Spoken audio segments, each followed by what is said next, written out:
돈을 버는 다양한 방법, 재테크 기사와 돈 되는 정보로 투자의 기준을 제시해주는 재테크 노하우 머니쇼 시작합니다. 지난주 뉴욕 증시 막판 상승으로 마감했는데 분위기가 좀 많이 달라진 것 같아요. 네, 그렇습니다. 지난주 아무래도 뉴욕 증시에서는 대규모 순환매, 이렇게 그 성격을 규정할 수 있겠습니다.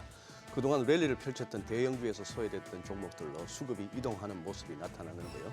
그러나 막판에는 또 기술주들 상승하면서 3대 지수 모두 상승세로 한 주를 마감했습니다. 소비자 물가지수 CPI에서 발표된 생산자 물가지수 PPI는 새 시장 예상치를 조금 웃도는 수치가 나왔습니다. 그러나 근원 PPI와 일부 품목의 상승세가 완화되면서 오히려 시장의 금리 인하 기대감은 더 커졌는데요.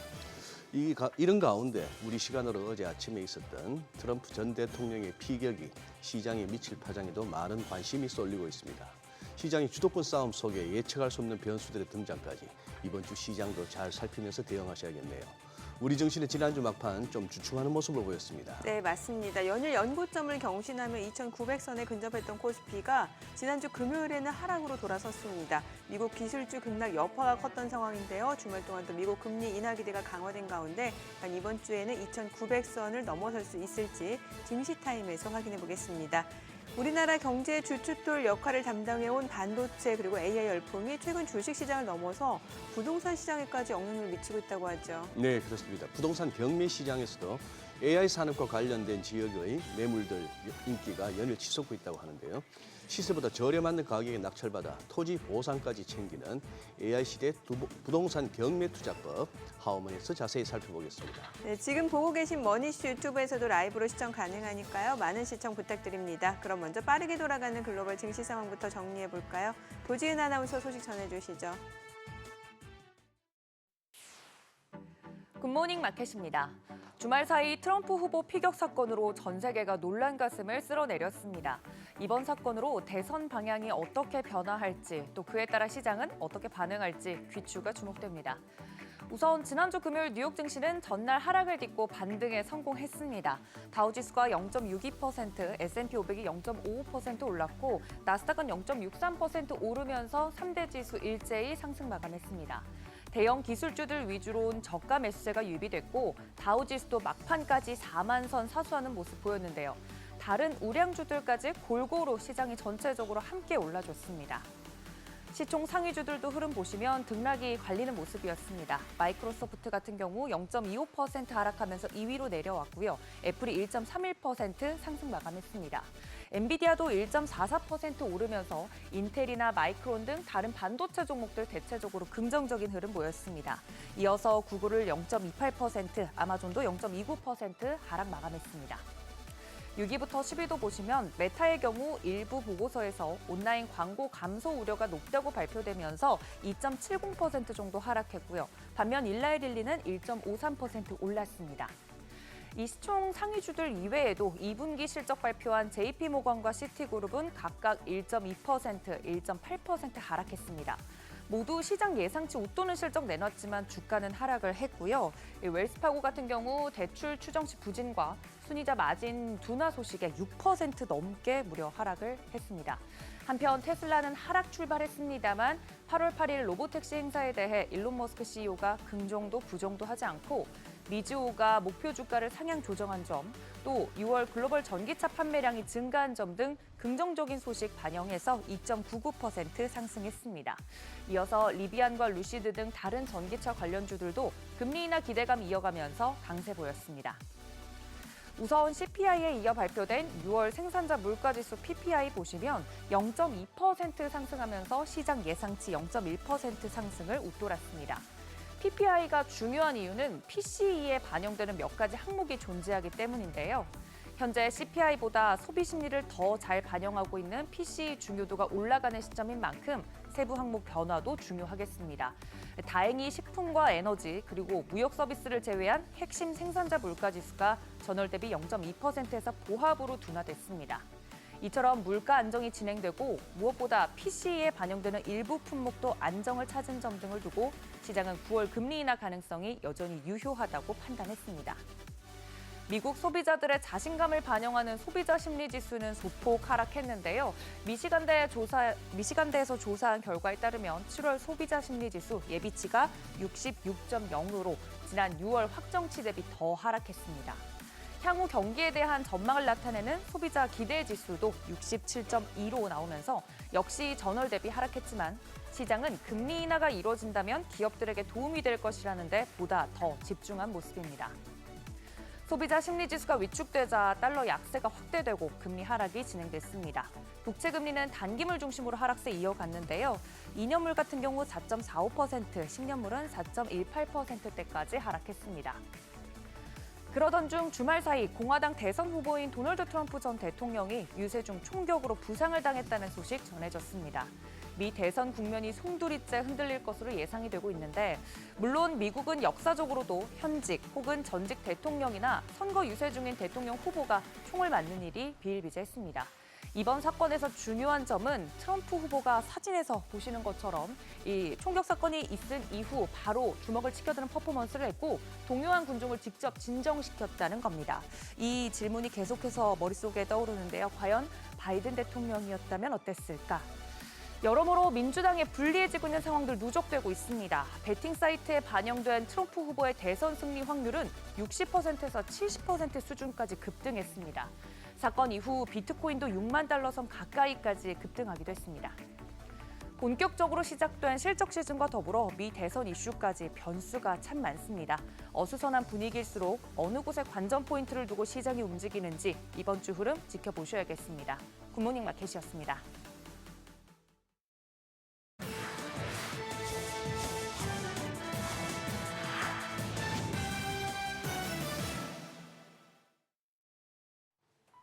구글이 사이버 보안 스타트업 위즈를 인수하기 위한 협의에 들어갔습니다.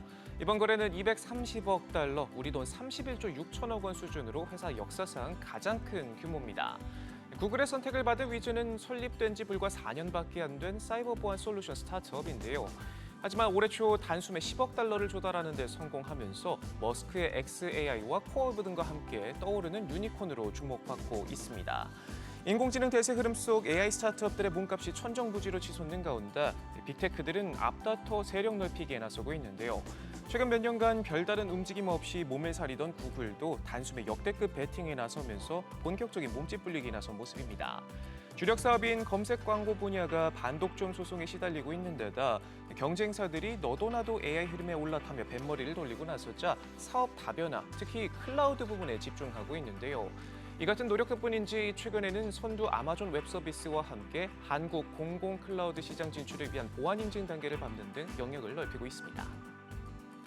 오픈 AI의 인공지능 시계가 빠르게 돌아가고 있습니다. 인간의 추론 능력을 뛰어넘는 신기술 프로젝트를 극비리에 진행 중인 것으로 드러났는데요. 스트로베리로 불리는 이 비밀 프로젝트는 회사 내에서도 어떻게 운영되는지 철저히 비밀에 붙여지고 있다고 하는데 고급 추론에 방점을 찍고 AI가 질문에 대한 답변을 내놓는 데 그치지 않고 자율적으로 인터넷을 탐색하며 심층 연구까지 수행하는 걸 목표로 합니다.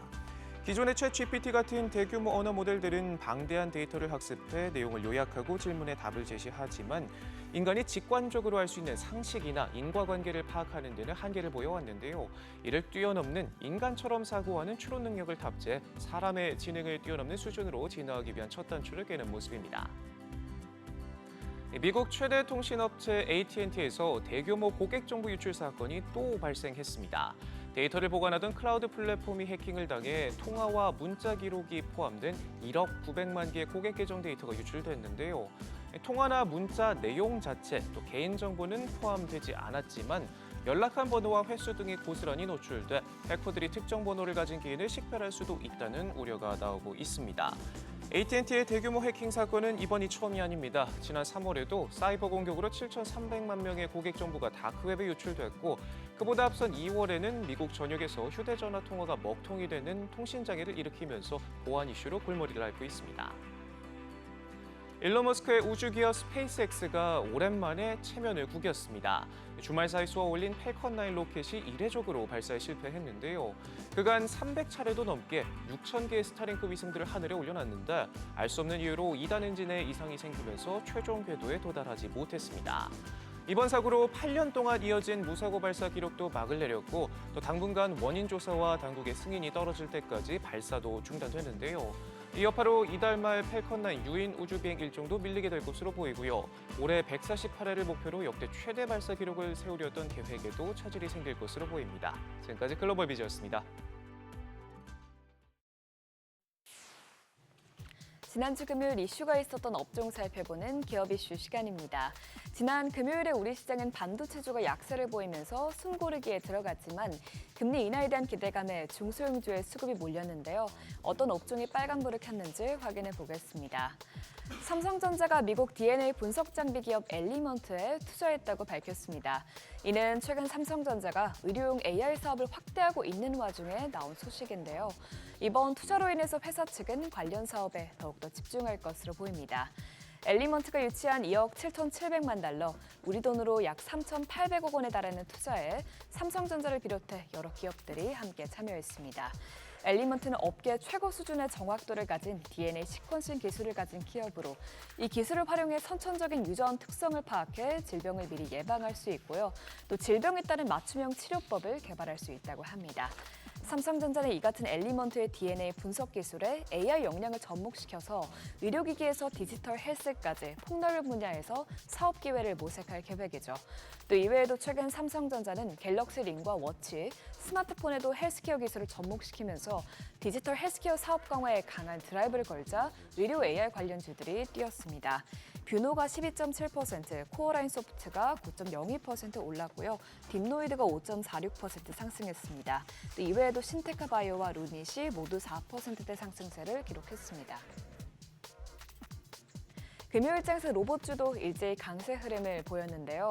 차세대 휴머노이드 로봇이 이르면 연내 출시될 것이라는 보도가 로봇주의 투심을 자극했습니다. 한 매체는 레인보우 로보틱스가 최근 이족 보행형 휴머노이드 로봇 연구를 가속하고 있다고 밝히면서 지난 8일 레인보우 로보틱스가 인공지능 제어 연구원 채용을 시작했다면서 휴머노이드 연구원 채용은 이례적이라고 평가했습니다. 이 같은 보도에 로봇주가 들썩였고요.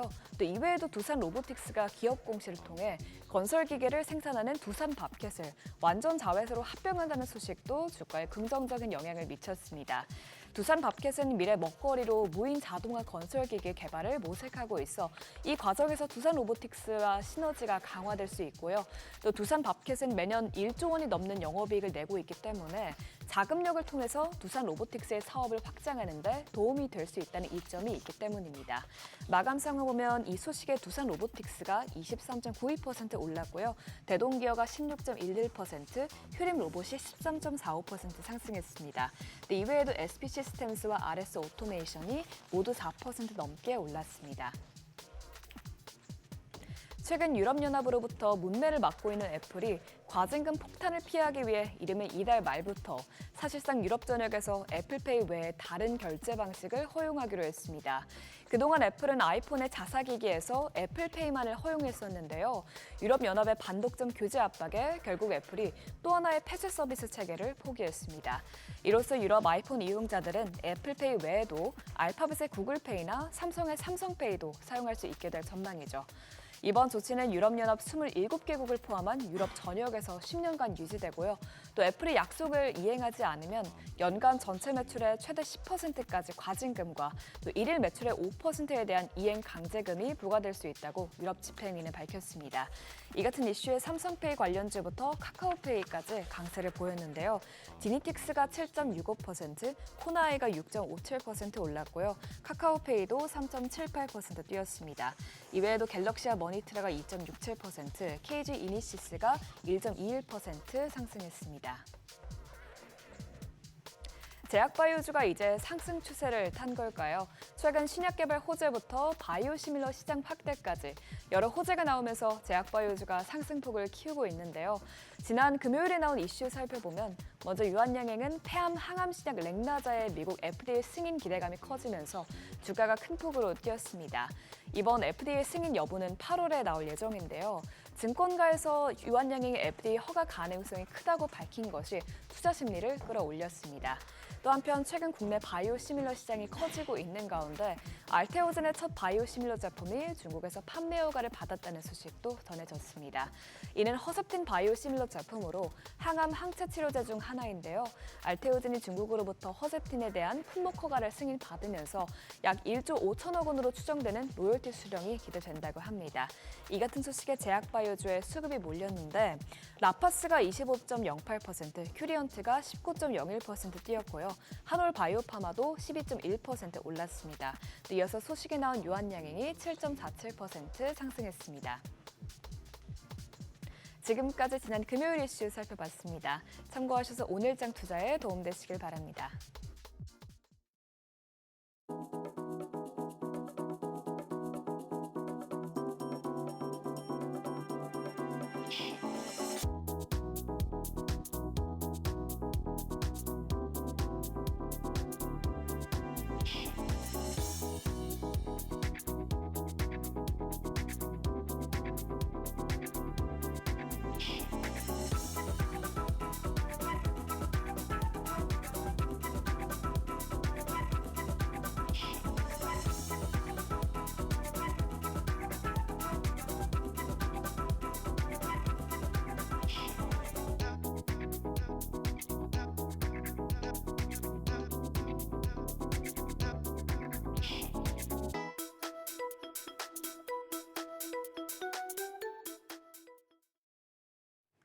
아이러니한 시장입니다.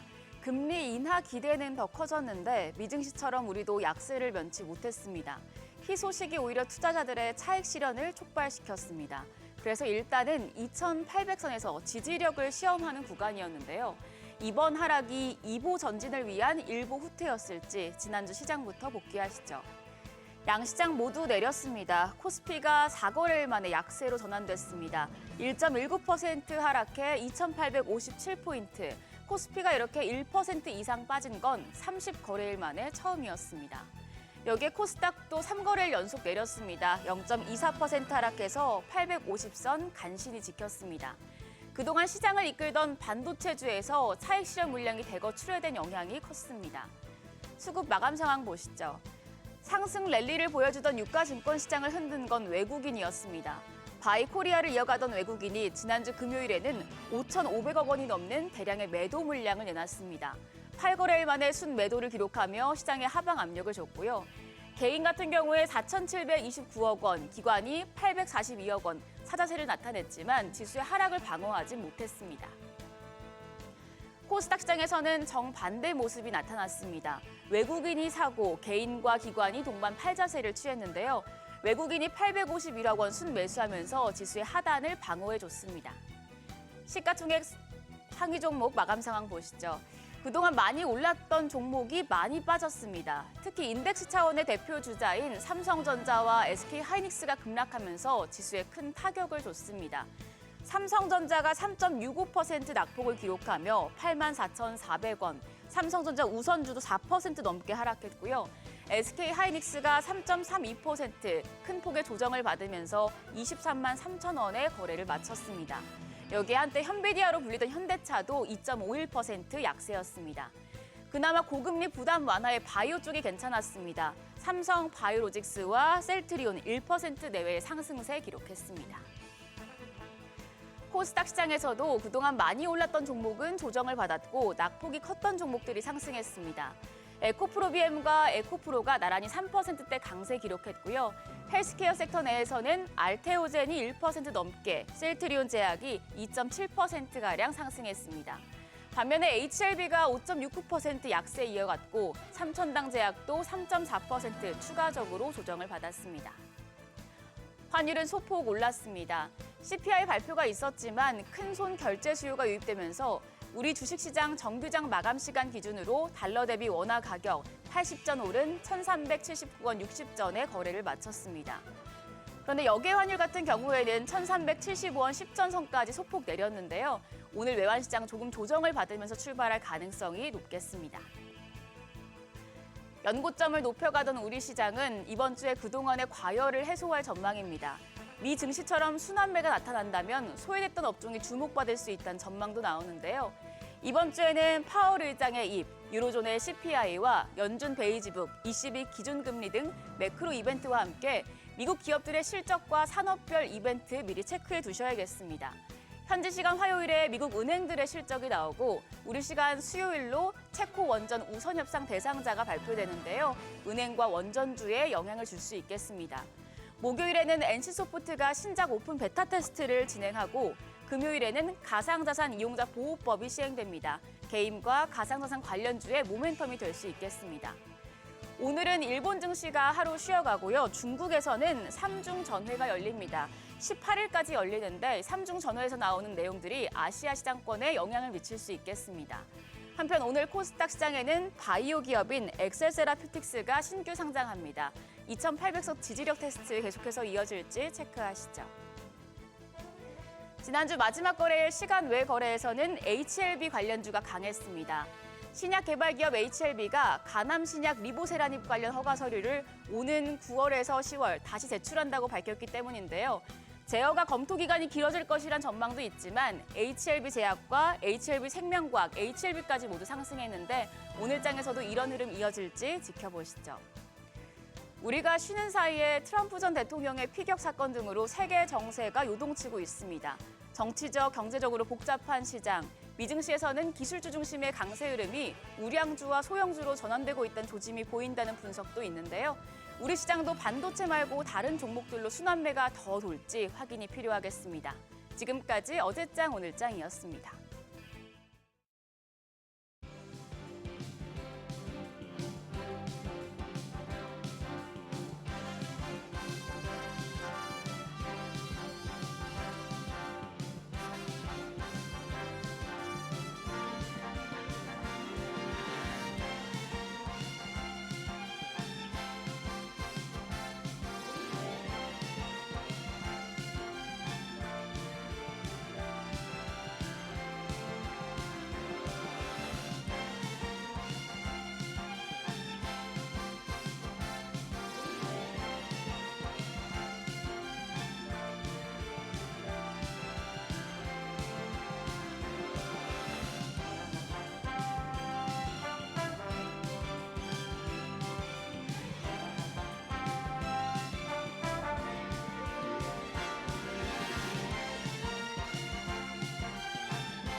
현재 시각 8시 23분 향해 갑니다. 지금 보고 계신 머니쇼 유튜브에서 라이브로도 시청 가능하니까요. 많은 시청 부탁드립니다. 그리고 다양한 정보 원하시는 분들은 카카오톡 채널에서 크존 검색하시거나 재테크존 앱 다운로드 받으시면 다양한 정보 확인해 보실 수 있으니까요. 이 부분까지도 참고해 보시기 바랍니다.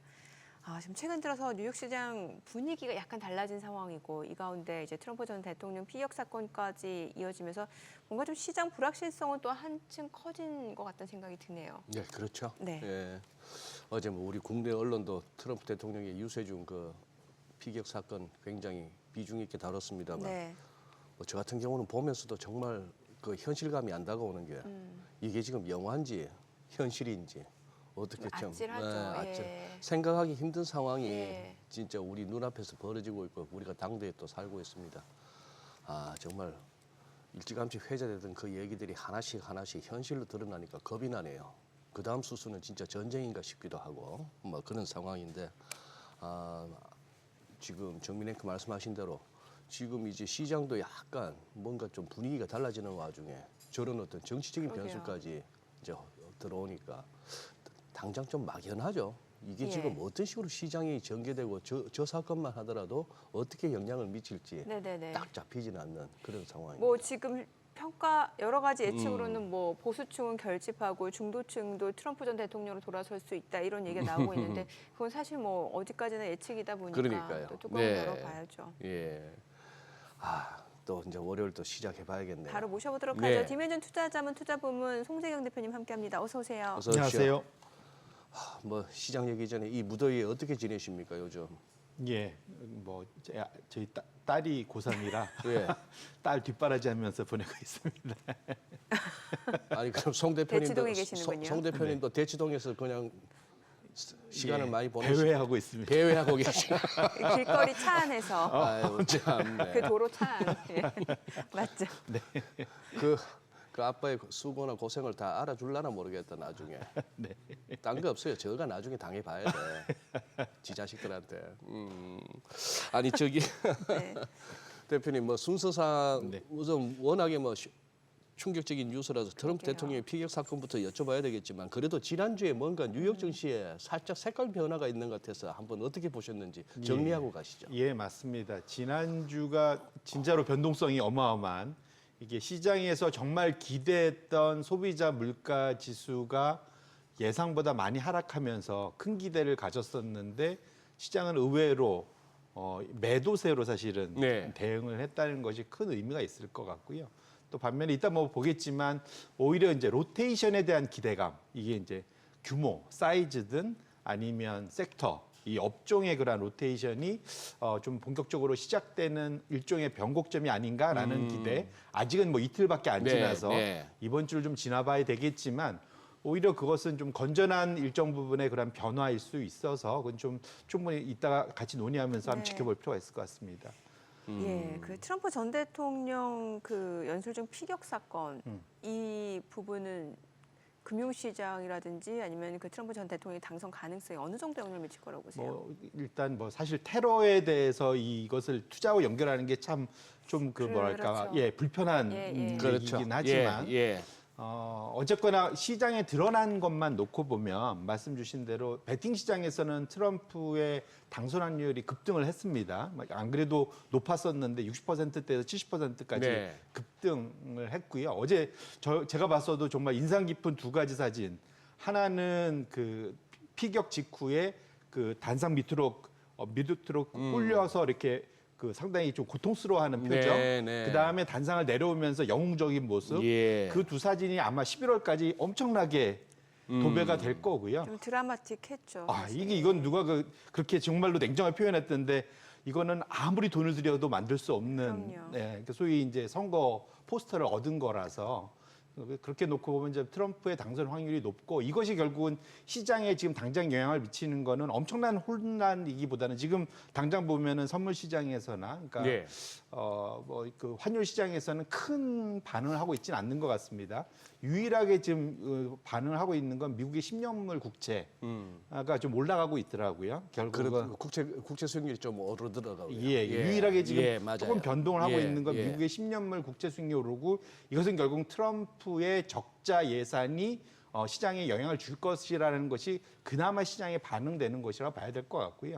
조금 이제 길게 놓고 보면 트럼프의 수혜를 받고 네. 피해를 받는 분야에서의 그 갈라짐, 대표적으로 전에도 한번 보여드렸던 것 같은데 트럼프가 당선되면 중국과의 그런 관계가 더 심하게 악화될 것이기 때문에 결국은 중국의 밸류체인, 소위 서플라이 체인을 많이 갖고 있는 기업들이 그 미국 자국 내에서 뭔가 그 서플라이 체인을 갖고 있는 기업들에 비해서 그러니까 상당히 좀 부진한 모습, 상대 성과가 부진한 모습 이런 현상들이 앞으로 하반기에도 좀 더 강화될 수는 있다는 것은 기억해 둘 필요가 있을 것 같습니다. 여기다 뭐 관세 이슈에다가 또 반이민 정책까지 더해지면 인플레이션 압력 높아질 수 있다는 얘기도 나오는 거잖아요. 맞습니다. 사실은 트럼프가 되면 내년 시장은 진짜로 뭐랄까 암중무색해야 될 확률이 일부는 트럼프의 전 집권 때 오히려 걱정했지만 시장은 상당히 좋게 끝났거든요. 그렇죠, 그것에 대한 기대를 하고 있지만 그 사이에 또 워낙 지금 8년 동안 부채가 엄청나게 늘었기 때문에 네. 그 트럼프의 초기하고 똑같이 대응하기는 좀 어려움이 분명히 있을 거다 이렇게 저는 개인적으로 생각합니다. 트럼프 일기 때의 그 경험이나 그 트럼프 대통령 시절에 취했던 정책 방향 뭐 이런 걸 갖다가 2기에서 그대로 이어진다고 보기에는 너무 지금 상황이 그때와도 다르고 그렇죠. 그렇지 않을까요? 맞습니다. 그러니까 매크로 상황이나 미국의 재정 정책, 네, 재정 네. 상황이나 이런 것들이 지난 8년 동안 그 사이 코로나도 있었고 예. 엄청난 변화가 있고 근데 결정적으로는 결국은 트럼프의 캐비넷이 누가 되느냐, 그렇죠. 내각이 맞아요. 누가 되느냐가 제일 네, 중요할 것 같고 네. 적어도 뭐 그 당시에 무역을 관장했었던 분이 만일 이제 우리를 따지면 재경부 장관이 된다거나 이랬을 때는 이 약달러 정책을 상당히 고수하더라고요. 그래서 그런 것들이 벌어진다면 저는 오히려 개인적으로는 이제 미국장의 강세가 좀 마무리되고 이 신흥국에 오히려 새로운 지난 십몇 년간 고생했던 신흥국에 오히려 기회가 생길 수 있지 않을까 개인적으로 그런 생각도 좀 해보고 있습니다. 네. 지난주 국가별 수익률을 놓고 봤을 때는 이제 미국 뉴욕 증시가 시장 상승을 이끌었던 이제 M7이라고 하죠. 예, 빅테크 예. 관련주들이 좀 상승 랠리를 멈추면서 오히려 중성주 쪽으로 온기가 확산되는 분위기였고 그에 따라 국내 증시 쪽에서 오히려 좀 하방 압력이 좀 있었던 것 같은데 맞습니다. 국가별 그래서 수익률을 좀 보면 좋을 것 같아요. 지난 한 주를 딱 보면 모든 예. 것은 금리가 갈랐다. 금리. 결국 전 세계적으로 금리가 갈랐다 봐야 될 것 같고요. 첫 번째로는 이제 우리가 기다렸던 목요일 날 6월 미국의 소비자 물가 지표가 예상보다 상당히 좋게 나왔잖아요. 네. 그러니까 무슨 말이냐면 전달보다도 내려왔고 예상치보다도 더 내려왔습니다. 네. 그리고 심지어 슈퍼코어로 해서 핵심은 마이너스를 기록하면서 2달 연속 괜찮은 숫자가 나오면서 연준한테 금리를 인하할 수 있는 여력을 좀 더 확보해 준 상황이다 봐야 될 것 같고요. 그러다 보니까 그날 금리는 확실히 급락 정말 많이 빠졌죠. 예. 그러다 보니까 시장에서는 오히려 이미 선제적으로 금리를 내리기 시작했던 나라들의 주가가 훨씬 좋았다. 그래서 아까 첫 번째 차트를 열어봐 주시면 스위스, 스웨덴, 캐나다 여기가 다 1, 2, 3등이에요. 금리 인하한. 예, 이게 이제 중앙은행들이 선제적으로 상반기에 예. 이미 금리 인하를 실시했었던 국가들이지 않습니까? 그렇죠, 예. 그러다 보니까 미국이 버티면 여기서도 추가 금리 인하하기 어려운데 이제 연준이 드디어 하반기에 금리 인하를 시작하면 더 할 수 있다. 여력이 생긴다라는 측면에서 스위스, 스웨덴, 캐나다가 상위권으로 포진이 됐고요. 반면에 미국의 빅테크가 오히려 그 경제 호재의 예. 증시 악재에 영향을 받으면서 기술주들 그 소위 매도세가 증폭되면서 원래는 목요일까지만 해도 대만 증시가 1등이었습니다. 네. 네. 그러다가 금요일 날 이제 조정받으면서 중위권으로 내려왔고 우리는 좀 미리 조정받으면서 우리하고 나스닥백이 제일 최하위권으로 좀 밀려 내려앉는 그런 모습으로 결론적으로는 금리 시장이 전 세계 증시를 좌우했다 보셔야 될 것 같고요. 두 번째 차트를 열어봐 주시면 금리의 변동폭도 그대로 나타납니다. 지금 보시면 스위스, 스웨덴이 금리의 변화, 하락폭이 더 큰 거, 제일 큰 걸 확인하실 수 있어요. 오히려 미국 금리 내려간 거보다 스위스, 스웨덴이 내려간 게 더 커요. 그러네요. 예, 결론적으로 아까 앞에 봐서 예. 1, 2위 했던 게 결국은 금리 때문에 영향을 받았다라는 것이 여실히 드러나서 아까 대표님 말씀하신 금리가 갈랐다. 예. 결국은 지난주에 가장 큰 변화는 금리였다. 이렇게 보셔야 될 것 같습니다. 저거는 이제 국가별 성적표고 국가별 성적표에 있어서 아무래도 이제 국채 금리가 내려간 쪽에서 증시 성적이 좋았다 이렇게 정리가 될 수 있겠는데, 네. 근데 한번 그것도 한번 짚어주실 때가 된 것 같아요. 업종별 섹터별로 좀 많이 이제 살짝 분위기가 달라져가지고. 맞습니다. 그래서 네. 말씀 주신 대로 우리가 이제 앞으로 또 좀 챙겨봐야 될 게 소위 이제 섹터 로테이션 예, 예. 이것이 네. 시작되느냐 이것도 금리가 가르고 있습니다. 이것도 금리가 가른다. 예. 지금 보시면 지난 한 주간 S&P 500이 정확히 정 가운데 있고요. 예. 좌우로 쫙 갈라져 있지 않습니까? 예. 보통은 저 맨 왼쪽에 제일 상위권에 빅테크 업종들이 있었는데 지금 보면 부동산 유틸리티가 1, 2위예요. 아하. 이게 금리가 하락할 때 최대 수혜를 받는 데들. 대부분 장기간 오래 돈을 빌려서 투자하는 데들이잖아요. 그러니까 금리가 내려가면 자금 조달도 쉽고 그 금융 비용도 떨어지고 이러다 보니까 부동산이 일단 1차적으로 제일 많이 올랐다 보셔야 될 것 같고 네. 유틸리티도 무슨 발전소 하나, 송전 시설 하나 만들 때 장기 엄청 대규모 투자 들어가지 않습니까? 그거 다 내 돈으로 하는 거 아니야? 빌려서 해야 되니까 그런 측면에서 유틸리티도 금리 하락기에 수혜다. 이제 이렇게 해석할 수 있을 것 같고요. 경기 민감형들, 경기가 상대적으로는 나아질 거라 보다 보니까 소재나 산업재도 상위권에 좀 랭크된 그런 모습들이 분명 나타났다 보셔야 될 것 같고 반면에 우측은 보통 기술주도 이럴 땐 좋아야 되는데 워낙 많이 올랐지 않습니까? 그동안에. 그러다 예. 보니까 경제 뉴스 호재의 증시에서는 그러니까 소문에 사서 뉴스에 판다고 통신 서비스, 정보 기술, 경기 소비재, 빅테크들이 다 들어가 있는 그런 업종들이 확실히 한 주간 많이 지수에 비해서 부진한 모습을 보였다. 이렇게 정리해 볼 수 있을 것 같습니다. 네. 좀 분위기가 달라졌다라는 측면에서 보면은 뭐 빅테크만 가는 게 아니라 지난주에는 이제 빅테크가 좀 쉬고 오히려 이제 러셀 2000 쪽, 중소형주 쪽이 좀 그동안 못 올랐던 종목들이 좀 많이 올랐고 또 간밤 주말에는 이제 좀 동반 호조 모습을 보이긴 했는데 이를 두고 좀 여러 가지 해석이 나올 수도 있는 게 이게 이제 시장 온기가 확산이 돼서 긍정적으로 보는 뷰도 있는 반면에 이 거품 끝물일 때 그동안 못 올랐던 종목들이 오르는 거 아니냐라는 얘기도 있어서요. 맞습니다. 저도 이제 조마조마한데 예. 이제 무슨 말이냐면 통상으로는 이게 이제 소위 그 확산. 예. 네, 그러니까 우리가 이제 보통 그 AD 라인이라고 해서 등락 주선이라고 하잖아요. 네. 상승 종목과 하락 종목을 갖고 어느 게 많아져요. 상승 종목이 많아지면 올라가고 예. 지수가.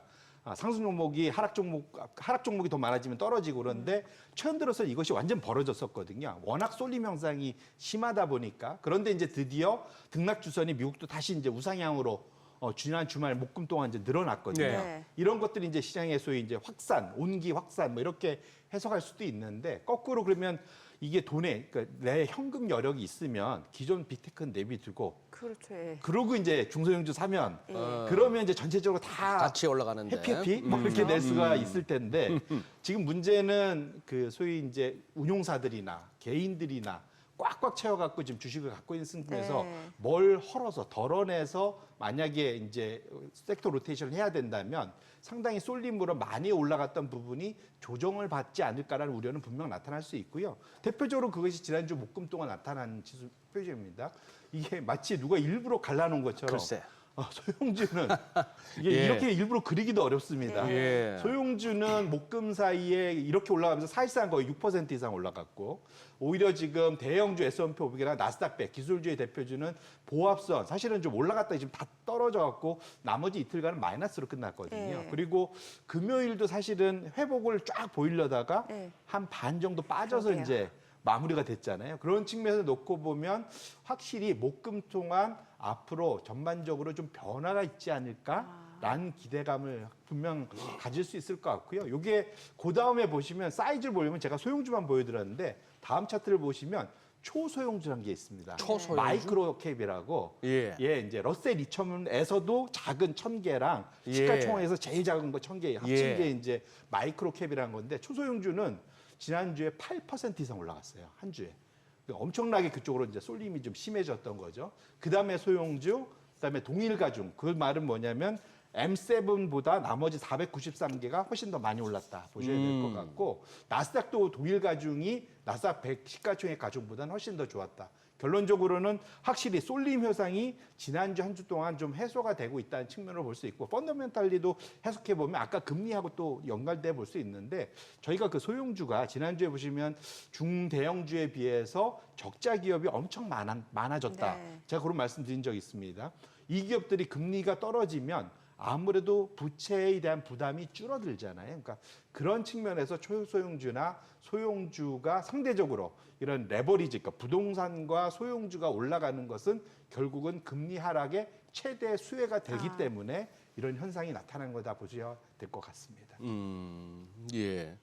저기 지난 금요일 날 주말에 CPI에서 생산자 물가 지수도 나왔는데 네. 수치 자체는 전달보다 올라가고 저는 더더욱이나 전월치를 갖다가 또 상향 조정을 했더라고요.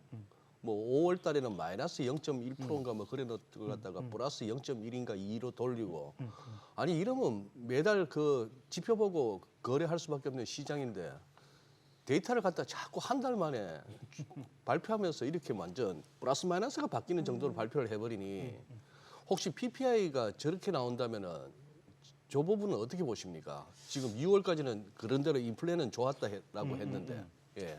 결국은 지난 한 주간 물가 지표가 예. 병주고 약주고 병주고 약주고 그러네요. 둘 다 했습니다. 근데 약을 먼저 받고 약을 병을 먼저 주고. 나중에 받아갖고 그게 좀 걱정되긴 하는데 먼저 소비자 물가부터 잠깐 먼저 네, 보시면 이 확실히 그 연준이 원하는 사실 슈퍼코어라는 말을 저도 처음 알았는데 이 파월 때문에 알게 된 거지 않습니까? 슈퍼코어 그러니까 초근원 서비스 물가 결국은 소위 식료품 그다음에 에너지 주택 다 빼고 서비스만 그러니까 임금과 연동돼. 근원에서 아예 주거비까지도 빼버린 게 슈퍼코어. 예, 그러니까 거의 인건비하고 다 연동돼 있는.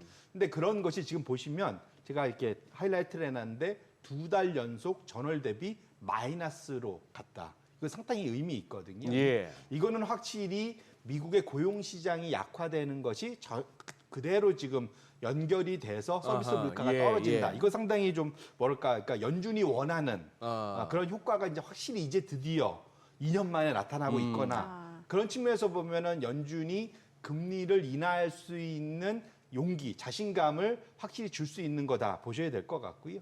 그 다음에 그래서 그러다 보니까 이틀 동안 그러니까 연준이 금리를 인하할 수 있는 기대감, 워낙 그 사이 김치국물 많이 마셨었는데 예. 이게 한때는 뭐 6, 7번 예상하다가 한 번까지 내려갔다가 지금 2번을 확실하고 2.5니까 거의 3번도 혹시 되지 않을까라는 이제 기대가 지금 다시 살아나고 있습니다. 이게 이제 소비자 물가 지표 발표된 이후에 이제 나오는 거고 이것이 언제 시작될 거냐? 그러면은 9월, 11월, 12월 3번 하면 쭉 하면은 이제 사실 3번이 가능하잖아요. 저 개인적으로는 원래는 11월을 고수했는데 이대로 나오면 확실히 9월도 가능하겠다. 그러면 첫 금리 인하가 9월부터 시작될 수 있지 않겠느냐는 기대감은 이제는 좀 더 이상 기침국물 마시지 않아도 되겠다. 근데 7월은 좀 쉽지 않을 것 같고요. 7월은 네네. 쉽지 않을 것 같고. 예, 예. 근데 지금 상황에서 보면은 9월 가능성은 정말 많이 높아졌다. 볼 수 있을 것 같은데 지금 그 말씀 수장님께서 잘 지적해 주신 대로 제일 걱정이 또 이게 뒤가 뭔가 개운치 않은 네. 예, 뭔가 뒤가 뭘 땡기는 느낌이 생산자 물가입니다. 네. 이것이 보면 소비자 물가가 전월 대비 예상치 대비 낮아졌다면 예. 거꾸로 생산자 물가는 전월 대비도 높아지고 예상치 대비도 높아졌거든요. 네. 상당히 좀 공격적으로 나온 거예요, 네. 강하게. 그 다음 차트를 열어봐 주시면 이 생산자 물가의 이런 우상향이 선제적으로 가는 것이 뭐냐면 우리가 늘 그 사이에 봤던 컨테이너 운임 지수. 네. 아하. 지금 차트를 보시면 녹색 선이 컨테이너 운임 지수거든요. 이것이 지금 우상향에서 엄청나게 빠른 속도로 가고 있잖아요. 지금. 예. 그거를 시차를 두고 보시면 미국의 생산자 물가 지수가 따라가는 경향이 그대로 좀 보시면 나타나지 않습니까? 결론적으로는 하반기에 이 컨테이너 운임 지수가 예고하는 것이 생산자 물가 지수가 올라오는 겁니다. 결국은 지금 말씀하신 대로 인플레이션 재상승 압력 이것이 또 예. 시차를 두고 소비자 물가에 연결을 될 거지 않습니까? 근데 문제는 여기서 이것을 과연 중간에서 기업들이 흡수하느냐 여부인 것 같아요. 네네. 이제 이전에는 수요가 너무 세다 보니까 오는 그냥 생산자 물가 인상분을 그냥 소비자한테 다 예. 다 넘길 수 있었는데 지금 소비가 약해지고 있잖아요. 또 이번 주 소매 판매 지표 발표되잖아요. 예, 그러니까 생각보다는 이것이 약해지고 있는 상황이기 때문에 그러면 중간에 기업이 비용 올라가는 거를 감내를 해야 됩니다. 그렇죠. 그것은 시장 입장에서는 그러면 소비자 물가는 안 올라가니까 좋은 거 아니냐? 그게 아니고 기업의 이익이 마진이 떨어지는. 그러면 우리 하반기에는 493개를 포함한 러셀 2000의 이익이 좋아지는 모습을 그리고 있는데 생산자 물가 올라가는데 소비가 둔화되면 중간에 기업이 소위 끼이는 형국이 될 수 있기 때문에 시장 입장에서는 썩 좋은 그림만은 아니다 이렇게 보셔야 될 것 같습니다. 전 최근 또 그 빅스 있잖아요. 일명 뭐 공포 지수, 변동성 지수 이게 굉장히 지금 낮은 상황이란 말이죠. 네네. 이게 또 시사하는 바가 분명 있을 것 같다는 생각이 들거든요. 맞습니다. 빅스가 뭐 2015년 이래 가장 낮은 예, 수준 예. 뭐 이런 상황이거든요. 그렇죠. 예, 엄청 예. 낮은 수준이 유지되고 있는데 이것이 다른 말로 하면 투자자들이 자신감을 넘어서 약간 자만감? 그러니까 과매수라고 봐야 되나요? 네. 과매수 구간이라고. 그렇죠. 예. 이제 투자자들이 너무 앞으로 절대 시장 하락은 없어. 예. 이제 좀 멘탈이 좀 방만해져 있는. 이제 꽉꽉 채워서 지금 오히려 또지는 포모죠. 이번에 못 먹으면 앞으로 먹을 기회가 없을 거야. 네. 이제 뭐 이제 이런 기회 것 때문에 이제 상당히 낮아지는데 이 빅스가 낮은 건 좋은데 오히려 낮은 게 독일 수도 있다. 이제 무슨 말이냐면 더 낮아지기 어려우면 올라갈 일만 남잖아요. 이제 그런 걱정이 있는데 절대 레벨 자체가 역사적으로 거의 뭐 저 밑으로는 잘 힘들었죠. 그렇죠. 현재. 지금 그러니까 여기서 더 내려가기보다는 잘해야 옆으로 기는 거고 예. 올라갈 확률이 높은데 과거에 연준의 기준금리가 선행지표 역할을 한다는 거죠. 빅스에. 네. 한 2년 정도를 선행해서 올라간다는 거고 결국 이것은 다른 말로 하면 연준이 금리를 인상하고 나면 이것이 시차를 두고 경제를 둔화시키거나 침체를 유발해서 그러다 보면 빅스가 한 2년 이후에는 급등하는 모습, 지수를 똑같이 그러니까 연준의 기준금리에 올라가는 궤적을 따라갔던 것이 그대로 이제 지금 이게 이제 도이치뱅크에서 그려놓은 차트인데 보시면은 모양이 정확히 일치를 하잖아요. 지금 그래서 지금 시장이 그래서 기대하는 게 저도 지난주에 제발 좀 됐으면 좋겠다 말한 게 95년도에서 96, 7년도에 잘 빠져났던 연착륙 시점 아하, 그것이 이번에 아하. 나타나야 되는데 만에 하나 혹시 나타나지 않으면 4번에 3번에 있었던 저 급등하는 저희 빅스 우상향 시장이 나타날 수 있고 빅스가 보통 올라가면 지수는 변동성이 커지면서 하락 압력을 받거든요. 네. 그런 것들이 분명 있을 수 있기 때문에 지금 상황은 이게 연준이 정말로 이 조정을 잘 해줘야 되겠다 이렇게 말씀드립니다. 아까 저 생산자 물가지수하고 네. 컨테이너 운임지수 그 겹쳐놓은 그림을 보니까 아 진짜 컨테이너 운임지수 따라서 생산자 물가지수가 결국은 뒤따라 가긴 가는데 저거 해결 방법도 있을 것 같습니다. 어떤 대표님. 거에 있습니까? 아니 저 뭐야 CPI가 좀 불안하면은 거기서 에너지하고 음식료 값은 변동성 크니까 빼서 근원하고 주거비가 자꾸 안 떨어지면 주거비 빼서 슈퍼코어 만들듯이 그러면 컨테이너 운임 지수를 뺀 PPI를 만들죠 뭐 맹탕 지표를 맹탕 PPI라고 네. 그것도 방법인데 은준 금리나 명분 만들려면 이게 옛날 그 닉슨 때 아스밀러 초식 아닙니까? 그렇죠. 아서번즈가 그런 식으로 아스번즈 예, 죄송합니다. 했었던 아닙니다. 사실 그렇게 했었는데 그래서 이제 아까 말씀드린 대로 레벨이 중요한데 생산자 물가 지표가 올라가는 속도가 저 컨테이너 운임 지수만큼만 안 올라가주면 그러면 이제 어느 정도 기업이 소화를 해낼 수 있지 않을까라는 기대감. 근데 다만 그거는 분명 그러니까 소위 기업들한테는 마진 지금 역대급으로 높아진 그런 이익 마진을 떨궈야 되는 낮춰야 되는 그러한 그 소위 명암이 있다는 것을 우리 투자자분들은 동시에 기억하실 필요가 있을 것 같습니다.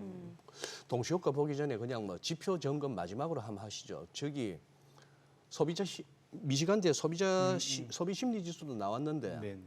자, 요게 이제 좀 떨어진단 말입니다.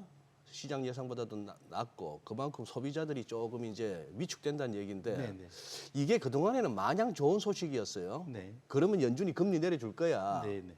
자, 요 심리가 어디까지 그 어떤 경계선이 있을 것 같은데 더 나빠지면은 이거 좀 섬찟해 줄 수 있잖아요. 이게 그러니까 소비자 네. 그러니까 소위 미시간의 소비자 심리 지수하고 컨퍼런스 보드의 소비자 그 신뢰 지수 네. 두 가지의 크게 차이를 보면 미시간 것은 이제 지갑을 얼마나 열 수 있느냐. 글쎄. 요거고 예. 컨퍼런스 보드는 나는 일자리 쉽게 구할 수 있어. 아하. 요 두 가지로 이제 크게 구분이 예. 되는데 확실한 건 말씀 주신 대로 미시간 소비자 신뢰 지수가 지금 약세로 가는 것은 미국의 소비자들이 지갑 열기에 이제 버거워하는 것은 분명하다.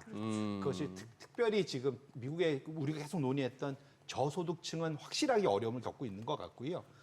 왜냐하면 최근에 신용카드 대출이 저소득층은 빠르게 늘어나는 게 좀 나타나고 있습니다. 네. 결론적으로는 이것이 하반기로 계속 지속될 수가 없는 상황이기 때문에 이것이 혹시 이제 중산층까지 연동이 되면 확실하게 미국의 소비가 급격하게 둔화되는 모습을 나타낼 수 있어서 말씀 주신 대로 이것은 그렇게 되면 이것이 연착륙, 과열을 막는 게 아니라 침체를 막으려고 사실은 금리 인하를 해야 되는 그 저희가 전에 봤듯이 금리를 인하하는 이유가 중요하다고 그랬잖아요. 네네. 그래서 이것이 과열을 막는 그 금리 인하여야 되는데 연착 유도하는 보험성. 근데 침체를 막는 인하가 되면 주식시장에는 상당히 안 좋은. 그래서 지금은 채권이 좀 더 좀 유리해지는 모습으로 가고 있다 이렇게 말씀드립니다. 그래서 언제 금리 인하할 거라고 보시는 거예요? 저는 9월로 좀 9월. 이제 저도 이제는 11월에서 9월로 좀 당기고 있는 상황. 앞당겨서. 우리 한은은요. 네. 한국은행은요. 근데 과거의 경험상 미국이 하고 난 다음에 하더라고요. 선제적으로 하는 경향은 전 못 본 것 같습니다. 예. 그래서 사실 우리 금통위에서 예. 재밌는 시그널을 줬어요. 금통위원 2명 정도가 네. 2분 정도가 3개월 정도의 어떤 타임 시간을 두고 금리 인하 가능성을 3개월이면 10월 아닙니까? 맞습니다. 네. 다음 또 회의도 금리 내릴 수 있는 것도 10월이고 하니까. 왜냐하면 연준이 내려줘야 시그널을 내려줘야. 주고 그래야 이제 달러 약세가 나타날 거고 그러면 우리나라 환율 시장에 지금 사실상 환율 방어에도 좀 부담이 좀 일부 예, 있잖아요. 예. 이거에 대한 여유를 갖기 위해서라도 제 생각에는 일단 미국이 먼저 움직여준 다음에 우리가 움직일 수 있지 않을까 저 개인적으로 그렇게 생각합니다. 네. 예. 알겠습니다. 지금 시각 8시 50분 향해 갑니다. 오늘 양시장 호가 상황 체크해 보겠습니다. 먼저 코스피 예상 체결지수부터 확인해 보죠. 오늘 코스피 0.2% 상승 예상되고요. 예상 체결지수 2,864포인트입니다. 코스닥 오늘 0.3% 상승 예상됩니다. 예상 체결지수는 852포인트입니다. 시가총액 상위 종목 예상 체결가 보겠습니다. 삼성전자 오늘 0.7% 지금 호가에서는 좀 하락이 예상되고요. 83,800원으로 집계가 됩니다. SK하이닉스는 1.5% 상승 예상되고요. 예상 체결가는 236,500원. LG에너지솔루션 보합 예상되고요. 삼성바이오로직스가 0.4% 상승 예상됩니다. 예상 체결가 827,000원. 현대차 0.3% 상승할 걸로 보이고요. 호가는 272,500원으로 집계가 됩니다. 기아 소폭 하락 출발 예상됩니다. 예상 체결가 121,000원이고요. 삼성전자 우선주는 강보합권 예상됩니다.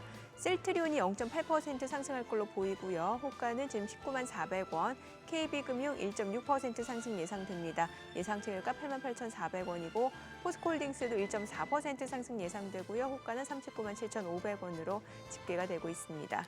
코스닥 시가총액 상위 종목 예상 체결가도 보도록 하겠습니다. 에코프로비엠 오늘 0.6% 상승 예상됩니다. 지난 금요일에 3.5% 강하게 좀 반등을 보여줬고요. 오늘 추가적으로 상승세가 예상됩니다. 호가는 197,000원, 알테오젠 2.5% 약세 예상되고요. 호가는 265,500원. 에코프로가 1% 상승 예상됩니다. 예상 체결가 102,600원. HLB 0.4% 상승 예상되고요. 예상 체결가는 85,000원. 삼천당작 1.7% 상승 예상됩니다. 호가 202,500원이고요. HPSP가 1% 상승 예상됩니다. 호가 42,800원. 그리고 셀트리온지약 0.8% 상승이 예상이 됩니다. 지금 호가는 96,500원, 엔캠이 2.8% 약세 예상되고요. 예상 체결가 197,200원, 리노공업 클래시스는 보합 출발 예상되고 있습니다. 이제 개장까지 8분여가량 남았습니다. 일단 오늘 양시장 지난 금요일에 또 워낙 좀 시장이 하방 압력을 받았고 오늘은 좀 되돌림 반등이 예상이 되는데 호가 분위기는 반등폭은 그렇게 크지 않을 걸로 보이네요. 네, 그렇다고 뭐 딱히 빠질 만한 상황도 아닌 것 같고요. 네. 예, 미국 장이 일단 주말에 다 좋았으니까 그런 부분도 있고 그리고 어떻게 영화를 찍어도 그런 장면을 찍기는 힘들었을 것 같아요, 그죠? 지금 우리 계속 여기저기서 트럼프 전 소개하는 대통령, 예. 아주 그 상황에서도 주먹을 불끈 쥐는 그런 아주 모습들은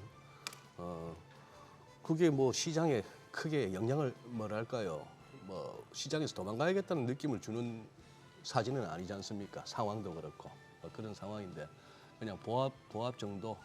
오늘 저는 개인적으로 궁금한데요. 돌고 돌아서 이제 코롱하고 두산까지 왔는데 우리 이제 그룹별로 돌아가면서 찔러보는 그게 지금 이제 코롱하고 두산까지 왔는데 뭐 뉴스의 흐름도 있다 보니까 왔습니다만 그 힘이 어느 정도 되는지가 저는 개인적으로 궁금합니다. 왜 또 자꾸 웃으세요, 대표님? 제 얘기가 너무 한국 증시에 대한 비하 표현으로 들리십니까? 아닙니다. 뭐 투자자들은 당연히 그런 예. 그것도 모멘텀으로 하니까요. 여기고 덤비니까. 아, 네네. 그러니까요. 예. 그건 있는 그대로 당연히 있는 저는 그대로 인정해야 해서 된다고 생각합니다. 네, 그게 우리 체질이고 우리 현재 시장의 네네. 제일 주된 동인이니까 아, 그걸 무시하고는 뭐 예, 그리고 그룹별로 다 자기의 특징들이 있고 거기에서 움직이는 그런 그 내러티브 다 있으니까 네. 예, 당연히 거기에 맞춰서 대응을 하는 것은 투자자 입장에서는 현명한 대응이라고 저는 개인적으로 생각합니다. 예. 지금 살짝 이제 주말 장에서 지수만 봤을 때는 큰 그건 없는데 미국 은행주들이 네. 조금 밀리더라고요. 네네. 이번 주 또 주요 금융주들 실적 발표도 있잖아요. 발표도 예, 있고. 확실히 그 이번에 미국 그 금융주들에서 나온 것을 짧게 보면 네. 결론적으로는 IB 투자은행 부분 예. 네. 그리고 결국 채권 찍어내고 주식 찍어내고 이걸 도와주는 분야에서는 상반기가 워낙 좋았거든요. 네. 워낙 신용 채권 발행들이 많았습니다. 그러다 예. 보니까 그쪽이 예상보다 훨씬 돈을 많이 벌었거든요. 예.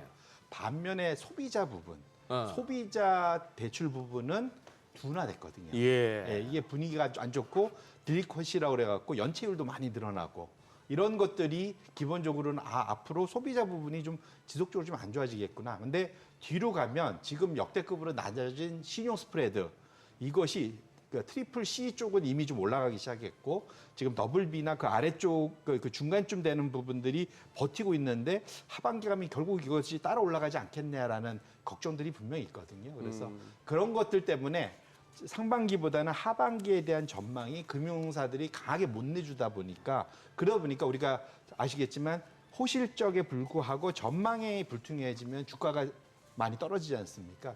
그게 전형적으로 나온 것이다 보셔야 될 것 같고 그러다 보니까 웰스파고나 JP모건이나 이런 데들의 주가가 좀 시티나 뭐 이런 데가 좀 주가적으로 전반적으로 좀 조정을 받는 모습들이 나타난 거라고 보셔야 될 것 같고 결국은 이것이 우리가 거기서 얻을 수 있는 거는 하반기에 미국의 소비자 부분의 둔화가 확실한 거고 이것이 얼만큼 빠르게 내려갈지 그리고 연준의 금리 인하가 빨리 와서 이것을 잘 어느 정도 좀 막아주는 모습 이것에 소위 이제 시차 없이 잘 될 거냐가 상당히 하반기에 관건이 될 거다 이렇게 말씀드립니다. 어찌됐든 지금 현상만 놓고 봤을 때는 뭐 그동안 엔비디아 쏠림 현상이라든지 주요 빅테크에 대한 관심이 약간은 지금 완화되고 있는 상황이잖아요. 네. 그럼 이럴 때 투자자들은 어떤 전략이 좋은 거예요? 지금 우리는 그러니까 한 8년, 9년째 예. 결국은 미국의 빅테크에만 투자를 했으면 이보다 더 좋을 수는 없었습니다. 그렇죠. 맞아요. 예. 지금 원래는 대충 코로나 전에 마무리가 될 거라고 생각을 했는데 네. 코로나 때 엄청난 돈을 풀어대면서 예. 다시 한번 이제 빅테크가 레벨업되는 지금 그러면서 지금 이제 한 9년째 네. 지금 오고 있는데 근데 과연 이런 것이 쏠림 현상 지금 미국의 상위 10개 종목의 S&P 500에서 차지하는 비중이 37% 역대급으로 좀 올라가 있잖아요. 네. 근데 이것이 정상이냐? 그럼 지난 한 5년 놓고 보면 이거는 정상적이진 않고 이례적인 거다라는 게 이제 결론이고요. 지금 S&P 500 중에 S&P 493개, 그다음에 S&P 7개. 이걸 분기에 한 번씩 왜냐면 7개 안에 들어왔다 나왔다들 할 거잖아요. 그러면 그렇게 분기에 한 번씩 상위 7개들을 엮어내서 투자하고 그다음 또 한 분기 넘어가서 또 7개를 새롭게 선정해서 투자하고 7개에 들어오는 것들만 그러니까 최상위에 투자를 했을 때 나머지 493개하고 2개에 투자한 지수를 지금 시뮬레이션을 한 건데 결론적으로는 493개에 투자한 것이 7개에 투자한 거보다 연평균 0.8%포인트 더 좋더라. 일반적으로는 그게 더 좋더라는 거고요. 아니 그 똘똘하다던 7개를 골라가면서 그렇게 잽싸게 눈치 빠르게 했는데도 그게 한 거보다도 확실하게 494개가 평균적으로는 더 좋더라는 말씀이고요. 오호. 그런데 이례적으로 493개보다 7개가 좋은 때가 있었는데 네. 그게 1995년부터 2000년까지의 6년간 그때 보면 447% 7개는 올라가고 나머지가 한 250% 올랐거든요. 거의 2배 정도 올랐죠. 근데 지금 2016년부터 현재까지 9년 동안 지금 S&P 7개가 지금 440% 올랐어요. 지금 나머지 493개가 177% 올랐거든요. 결과적으로 지금이 또 사실은 좀 이례적인 구간이다. 근데 역으로 말하면 이것이 완전히 이제 구조적으로 바뀐 거냐? 그렇지는 전 개인적으로 않아 보이고 지금 상황은 쏠림 현상이 어느 정도는 서서히 마무리돼 가는 국면이지 않을까? 과거의 경험상. 그렇게 놓고 본다면 지금 정도에서는 그 지수 전체 시가총액으로 투자하는 것보다는 이제는 좀 상대적으로 동일 가중이나 이런 것들로 좀 포트폴리오를 좀 다변화할 필요가 분명 있다라고 좀 말씀을 드리겠습니다. 그래요? 나라별로는 어때요? 그동안 사실 미국 뉴욕 증시 그것도 나스닥 쪽으로 관심이 쏠릴 수밖에 없었는데 신흥국은 굉장히 저조하다 보니까 조금 관심에서 멀어지고요. 지금은 어떨까요? 제가 이제 그때 아까도 모두에 제일 처음 말씀드린 대로 결국은 연준이 금리를 인하하기 시작하면 달러가 약세가 되고 그것은 미국 시장보다는 미국에서도 소외받았던 중소형주로 가고 오히려 신흥국 그다음에 글로벌리 그 다각화가 최근 한 9년간은 실패했었는데 이제 글로벌 다각화, 지역 다각화가 본격적으로 효과가 있지 않을까라고 생각을 하는데요. 지금 차트가 우리가 지금 잘 아는 아마 해외 투자를 하시는 분들은 잘 아는 스파이 S&P 500과 EEM, 아이셔에서 있는 EM이 이제 신흥국 대표적인 ETF입니다. 두 개의 이제 그 소위 상대 성과를 표시하는데 위로 올라가면 신흥국이 양호한 거고요. 아래로 내려오면 미국이 양호한 겁니다. 신흥국이 저조하고. 근데 이게 돌아 26년 만에 지금 그 옛날 수준으로 다시 돌아왔다는 거죠. 1999년도 와. 수준까지. 네. 그러니까 최근 사실은 한 13년은 미국이 확실히 좋았고요. 그전 13년은 우리나라를 포함한 신흥국이 훨씬 좋았습니다. 그때는 중국, 브라질 뭐 이런 데가 엄청나게 올랐었거든요. 결론적으로는 지금 장기 달러, 강달러 시대, 미국 예외주의 시대가 어느 정도 이제 연준이 금리를 인하하면서 어느 정도 좀 조정이 될 가능성이 좀 있지 않을까 저 개인적으로 좀 생각을 하고 있고 실제로 올해 들어서 좀 사실은 그 신호가 좀 나오고 있습니다. 네. 이게 이제 다음 차트를 열어봐 주시면 지금 아까 그거를 지금 한 1년 사이로 좁혀놓은 겁니다. 보시면 아까 신흥국 저조가 쭉 아하. 내려오다가 예. 올해 들어와서 보시면 확실히 옆으로 횡보하는 게 나타나잖아요. 이게 지금 보시면은 그 소위 신흥국 아까 EEM 안에 들어가 있는 ETF 안에 들어가 있는 지역별 국가별 비중을 보시면 중국, 대만, 인도, 한국, 브라질. 비중 얘기 저희 좀 네. 개장하고 좀 들어봐야 될 것 같습니다. 오늘 국내 증시 흐름 확인해 보죠. 개장합니다.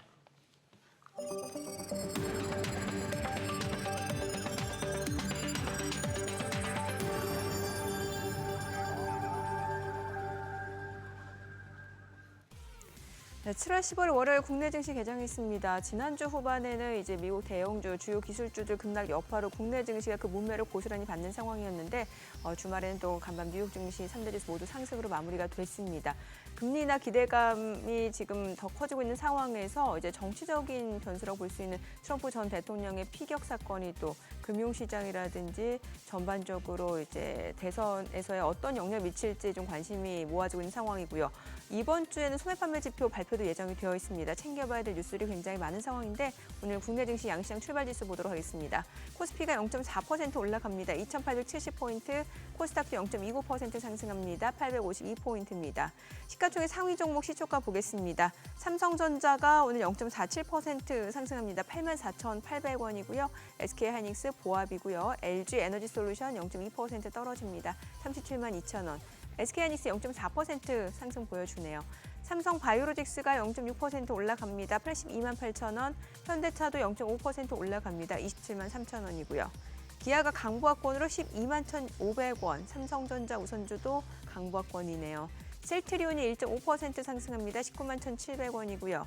KB금융은 떨어집니다. 86,300원. 포스코홀딩스가 0.38% 올라갑니다. 393,500원에 거래되고 있습니다. 코스닥 시가총액 상위 종목 시초가도 보도록 하겠습니다. 에코프로비엠은 0.8% 하락합니다. 지난주 금요일 3% 넘게 반등을 보여줬는데 오늘 또 하루 만에 다시 한번 좀 물량들이 나오면서 내림세네요. 194,200원, 알테오제는 보합이고요. 에코프로는 소폭 올라갑니다. 101,600원. HLB 1.8% 상승합니다. 지금 86,400원에 거래되고 있습니다. 최근에 사흘 연속 주가 좀 조정을 받았다가 오늘 또 다시 좀 반등을 보여주고 있는 상황이고요. 삼천당장 1.5% 올라갑니다. 202,000원이고요. 그리고 HPSP가 0.3% 상승합니다. 42,500원, 셀트리온자 1.2% 상승합니다. 96,900원, NKM이 좀 많이 떨어지네요. 195,000원, 민호공업 소폭 하락 흐름, 지금 보합이네요. 244,000원, 클래시스가 0.4% 떨어집니다. 49,300원에 거래되고 있습니다. 오늘 시장 대비 지금 상승을 보여주고 있는 섹터라든지 종목들 또 특징주 좀 체크를 해보도록 하겠습니다. 오늘 보게 되면은 이제 네이버 흐름이 좋네요. 2.5% 상승 보여줍니다. 사실 개인 투자자분들이 가장 많이 담고 있는 종목이기도 한데 오늘 사흘 만에 반등을 보여줍니다. 2.4% 상승하면서 179,000원이고요. 반면에 카카오는 지금 0.7%, 네이버 대비로는 상승폭이 그렇게 크진 않습니다만 그래도 0.5% 상승하면서 42,550원에 거래되고 있습니다. 그리고 오늘 가상화폐 관련주들 올라갑니다. 트럼프 전 대통령 피격 사건 이후에 비트코인이 지금 많이 올라갔습니다. 가격이. 그에 따라 비트코인 관련주들, 가상화폐 관련주들 올라갑니다. 갤럭시와 머니트리가 13% 급등합니다. 6,530원이고요. 지금 보게 되면 우리기술투자가 6.7% 강세 7,880원. 하나투자증권도 1.9% 올라가고요. 위지트도 3% 강세를 보여주고 있습니다. T사이언티픽도 3% 상승하면서 1,174원에 거래되고 있는 상황이고요. 다날도 2.2% 상승합니다. 3,840원. 그리고 제이시언 시스템, 위메이드 모두 2%에서 3% 강세를 보여주고 있습니다. 오늘 가상자산 관련주들 흐름 좋고요. STO 관련주도 좋습니다. K옥션 7% 이상 올라갑니다. 3,935원이고요. 서울 옥션도 4% 관련 좀 강세를 보여줍니다. 8,300원, 8,400원 그리고 그밖에 IT센도 1.7% 상승 보여줍니다. STO 관련주라고도 볼 수 있을 것 같고 NFT 관련주라고도 보셔도 될 것 같습니다. 갤럭시 SM도 4.8% 강세 보여주고 있습니다. NFT 쪽은 보셨다시피 서울옥션, K옥션도 있고 그밖에 A스토리 이게 다 NFT, STO 관련주들이 다 좀 같이 좀 엮여 있는 종목들이 많다 보니까 이들 섹터가 좀 상승을 하고 있는 것으로 확인이 됩니다. 자, 그리고 지금 시각 9시 4분이 나갔는데 오늘 신규 상장한 종목 주가도 보도록 하겠습니다. 엑셀세라퓨틱스가 오늘 18%. 글쎄요, 보통은 상장 당일 첫날 굉장히 화려한 데뷔전을 치르곤 하는데 글쎄요, 시장 분위기 전반적으로 좀 불확실성이 커지고 있는 것 같습니다. 오늘 신규 상장한 종목 엑셀세라퓨틱스 18% 상승에 좀 그치고 있는 상황이네요. 오늘 두산그룹주 내에서는 두산에너빌리티가 3% 강세 보여주고 있고요. 일단 두산에너빌리티 같은 경우는 이제 원전 수주에 대한 기대감, 개별적인 모멘텀까지 더해지고 있는 상황이고요. 두산밥켓이 6% 약세 흐름 이어집니다. 지금 지배구조 이슈가 있는 상황에서 최근에 지난주에는 좀 상승을 보여줬고 오늘 지금 지난 금요일에 상승분을 하루 만에 좀 반납하고 있는 상황입니다. 반면에 두산 우선주가 8% 강세고 두산은 좀 떨어지고요. 두산 로보틱스 약보합권이고요. 두산 그룹주 내에서는 개별 종목 그런 모멘텀에 따라서도 희비가 엇갈리고 있는 것으로 보여집니다. 지금 시각 9시 5분 지나갑니다. 수급 상황 체크해 보도록 하겠습니다.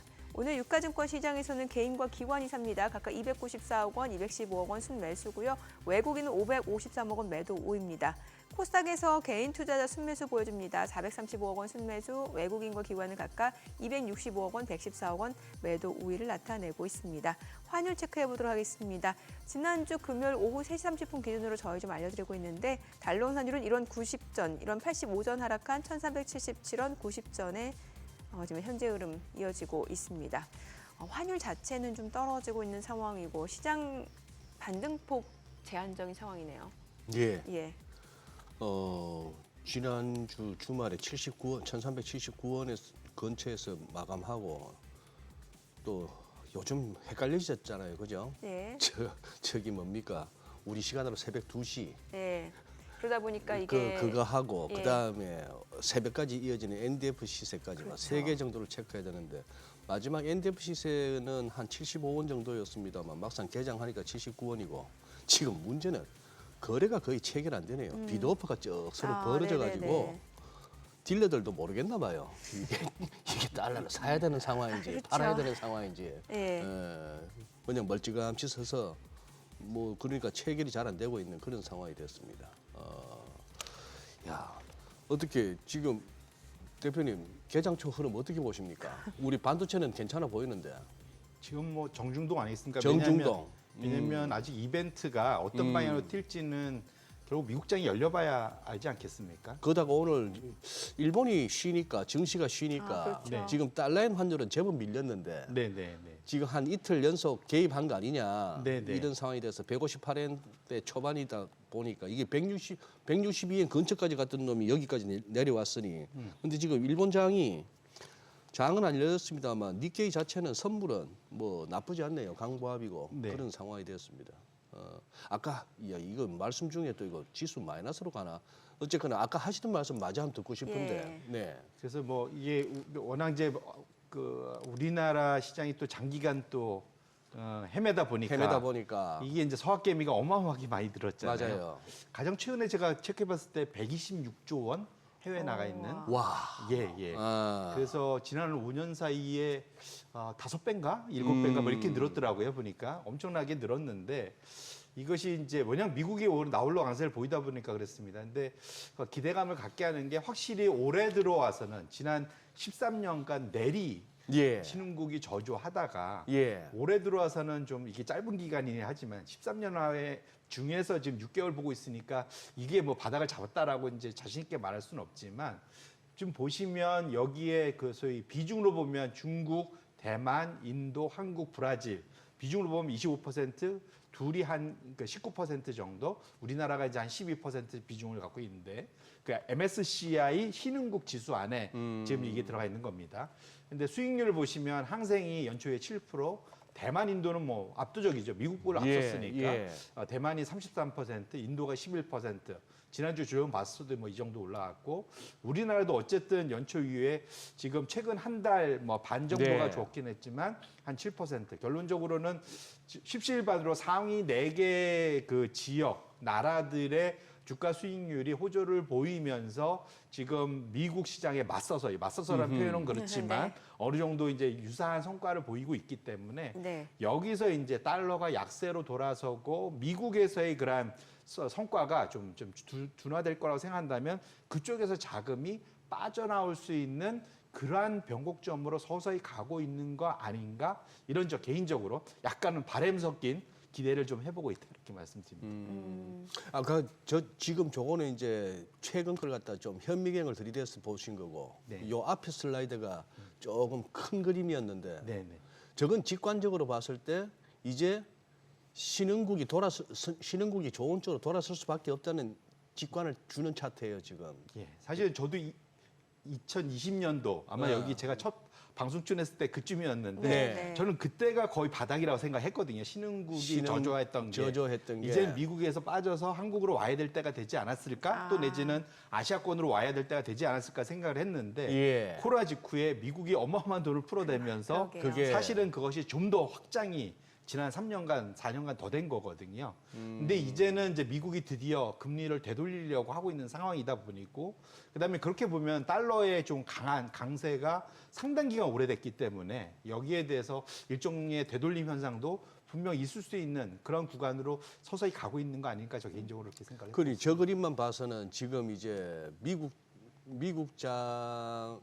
쪽이 약간 이렇게 끝물일 가능성도 있다 하는 걸 갖다 보여주는 차트라고 볼 수 있겠습니다만, 여기서 미국이 끝이 아니야라고 할 것 같으면은 대선 이후에가 하나의 모멘텀이 될 수 있을 것 같은데요. 저기서 그죠? 그래 이래저래 이번 대선은 중요해졌네요. 근데 결국은 지금 아마 트럼프가 되고 나면 네. 재정 이슈가 이건 꼭 트럼프만 그러니까 미국뿐만의 이슈만은 아닙니다. 미국과 지금 프랑스 같은 경우도 이태리 마찬가지고 지금 그 소위 G7 내의 주요 국가들이 독일 같은 데를 제외하고 나면은 독일이나 스페인은 좀 많이 좀 좋아졌기 때문에 소위 이제 미국, 프랑스, 이태리 이런 데들은 지금 지난 8년간 어마어마하게 사실은 그 부채가 늘어났거든요. 이 부담이 분명 영향을 미칠 수 있기 때문에 그런 측면에서 놓고 보면 확실히 좀 이제 미국이 서서히 이제 그 상승률이 둔화되지 않을까라는 기대를 할 수 이제 조심할 필요가 있을 것 같고요. 다음 차트를 보시면 제가 13번에도 갖고 왔는데 두 가지가 있는 것 같아요. 일단 수급과 밸류에이션. 항상 주가는 그걸 봐야 되지 않습니까? 수급 측면에서 놓고 보면 지금 그 금융자산 중에 미국 가게 갖고 있는 비주식 자산. 그러니까 결국은 이게 무슨 말이냐면 현금 같은 게 얼마였느냐 지금 역대급으로 낮다는 거죠. 거꾸로 말하면 주식에 몰빵을 꽉 채우고 있다는 거죠. 채웠다. 근데 이거는 가계뿐만 아니라 그 소위 펀드 매니저들도 그렇고요. 외국인 투자자들 똑같습니다. 미국이 하는. 자기가 지난 역대급으로 가장 많이 갖고 있는 게 지금 주식 비중을 많이 들고 있거든요. 통상 이루고 나면 그 단기적으로 아니지만 장기적으로 이후로 10년간 보시면 평균적으로 소위 수익률이 둔화되는 거를 나타나는 걸 확인하실 수가 있어요. 그래서 지금 첫 번째로는 이건 또 심플한 것 같아요. 누군가 더 사줘야지 주가가 올라갈 텐데 모든 사람들이 갖고 있다 보니까 이제 상승 탄력이 좀 둔화된다. 이렇게 쉽게 이해하실 수 있을 것 같고요. 두 번째 차트는 뭐냐면 S&P 500 PER. 지금 22배에서 23배 정도에서 거래되고 있습니다. 이 정도 수준이 되면 그 이후에 향후 10년간의 연평균 수익률이 어느 정도 나오느냐? 플러스 3%에서 마이너스 3%. 거의 그냥 거의 수익이 안 난다라고 보여야 되는 거죠. 결론적으로는 지금 수급도 그렇고 지금 밸류에이션 비싼 것도 놓고 보면 타이밍상으로는 지금이 꼭지다 이렇게 말씀드리는 게 아니라 지금 단기 투자자들 말고 장기 투자자들 입장에서는 퇴직연금 같은 이런 장기 자금을 투자하는 분들 입장에서는 지금이 주식 비중, 특히 미국의 주식 비중을 꽉꽉 채워서 늘릴 타이밍이냐라고 놓고 보면 이제는 사실 그 부분을 서서히 줄이고 나머지 미국 내에서도 중소형주를 늘린다든지 아니면 글로벌 다각화에서 신흥국 쪽의 그런 비중을 늘리다든지 이런 식으로 다각화를 해야 될 그런 타이밍으로 가고 있어서 지금의 아마 대부분의 PB나 이런 분들은 여전히 미국에 좀 더 집중하자는 콜을 하고 있을 텐데 긴 자금들은 지금이 오히려 미국에 집중할 타이밍은 분명 아닌 것 같다라고 좀 말씀을 드리고 싶습니다. 오히려 뭔가 좀 포트폴리오 좀 재편 시기다라고 이해를 하면 되겠네요. 그래서 여기에 대표적으로 장기 투자, 장기 가치 투자하는 대표적인 분이 GMO라고 있지 않습니까? 네. 글로벌 이제 그 세계적인 그러한 그 가치 투자 유명한 펀드인데 그 여기에서 향후 7년간의 연평균 자산군별 수익률을 달달이 발표를 합니다. 이게 GMO 들어가셔서 가입하시면은 저거 다 보실 수 있거든요. 그래서 돈도 안 냅니다. 공짜입니다. 돈도 안 내고. 네, 공짜입니다. 돈도 안 내고. 예. 근데 그 보시면 지금 미국의 그 장기 가치 투자의 대표적인 데에서 얘기하는 게 향후 7년간은 연평균 미국의 대형주 소형주는 마이너스. 그럼 과거에는 저 자료가 잘 맞았어요? 대체로 이쪽이 그래도 이제 길게 놓고 보면 단기적으로는 네. 이쪽도 실수를 하지만 길게 놓고 보면 대체적으로 어느 정도 성과를 내고 있는다고 보셔야 될 것 같고요. 반면에 지금 채권은 전반적으로 다 좋다. 주식 내에서도 오히려 신흥국을 더 좋게 보고 있잖아요. 이거는 아까 앞에서 우리가 봤던 그런 장기 흐름하고도 일맥상통하는 거다 보셔야 될 것 같고 금리가 내려가다 보니까 채권이 당연히 좋을 수밖에 없는데 채권 중에서도 좀 더 성과를 내려면 신흥국 쪽에 채권이 훨씬 더 성과가 좋을 거다라는 그 두 가지 관점. 이걸 보면 꼭 저만의 주장 아니고 미국 내에서도 저명한 그런 운영사에서 이런 얘기를 한다는 것들은 꼭 관심을 가질 포인트지 않을까 이렇게 말씀드립니다. 네. 지금 미국 동부 시간으로 8시니까 우리 이제 9시에 막 시작됐네요. 바이든 대통령의 특별 대담이 이제 시작했나 본데 네. 저는 무슨 중대 발표가 있나 싶었더니 지금 CNBC 제목만 봐서 제목만 봐서는 정치판이 킬링필드가 돼서는 안 된다. 뭐 이 정도 메시지네요. 저는 저 사퇴하랍니다. 이런 소리 한번 하시나 싶었는데 그건 아니네요. 예. 알겠습니다. 오늘 내용 잘 들었습니다. 예, 고맙습니다. 고맙습니다. 고맙습니다. 오늘 들으신 내용과 관련해서 더 다양한 정보 원하시는 분들은 카카오톡 채널에서 크존 검색하시거나 재테크존 앱 다운로드 받으시면 다양한 정보 확인해 보실 수 있으니까요. 참고해 보시기 바랍니다. 최근 외국인 어떤 리포트 관심 있게 보는지 확인해 보겠습니다.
복잡한 세계 정세 속에 우리 시장이 중심을 잡아가고 있습니다.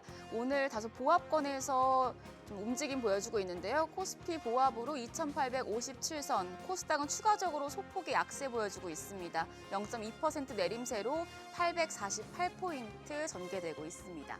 그럼 수급 상황 체크해 보시죠.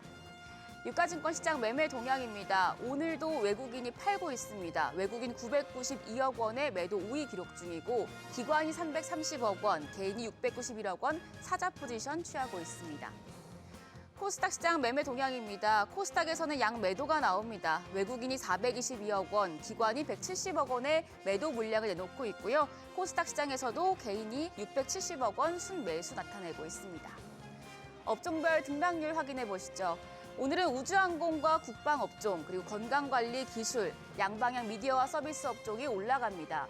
반면에 에너지 장비와 서비스 업종 약세고요. 전기 제품과 포장재 업종도 내림세 기록 중입니다. 그럼 시장을 주도하는 테마 종목별 시세 체크하시죠.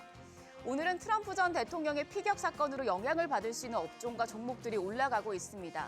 우선 비트코인 관련주가 상승 중인데요. 도널드 트럼프 전 대통령이 유세 중에 총격을 당했다는 소식에 비트코인의 가격이 올랐기 때문입니다. 앞서 트럼프 전 대통령은 가상자산 업계에 대해서 적극적인 지원을 약속한 바 있는데요.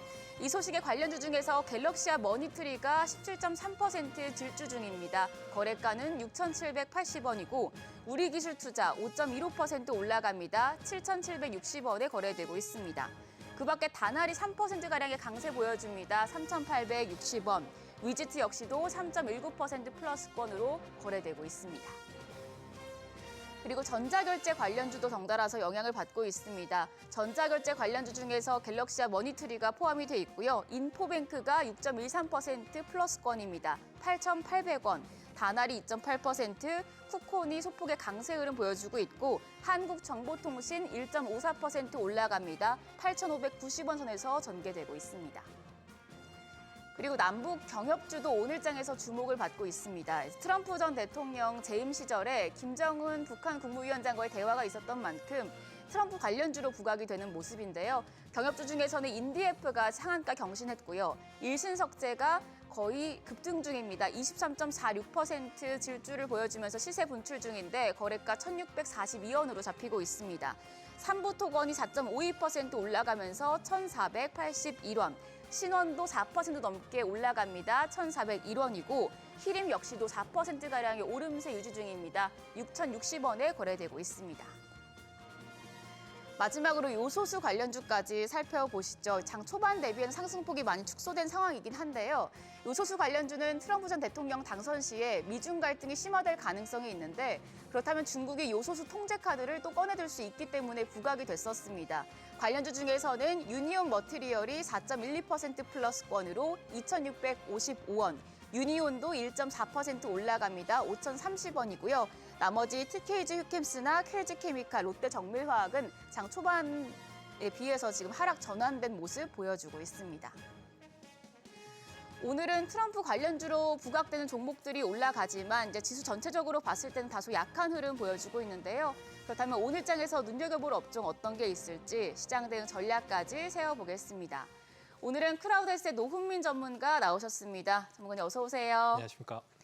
네, 이제 주말 사이에 미국 대선 후보인 트럼프가 피격 사건을 겪으면서 당선 가능성이 높아졌다는 평가가 나오고 있습니다. 국내 증시에도 미칠 영향이 많을 것으로 보여지는데 전문가님께서는 이 부분 어떻게 보시나요? 네, 주말 동안 이제 트럼프의 총격 사건 이후로 이제 트럼프의 지지율이 상승하면서 이제 다시 한번 이제 우리나라에 있는 트럼프 리스크가 더욱더 부각받으면서 좀 이제 혼조세의 흐름이 보여지지 않을까라고 생각하고 있습니다.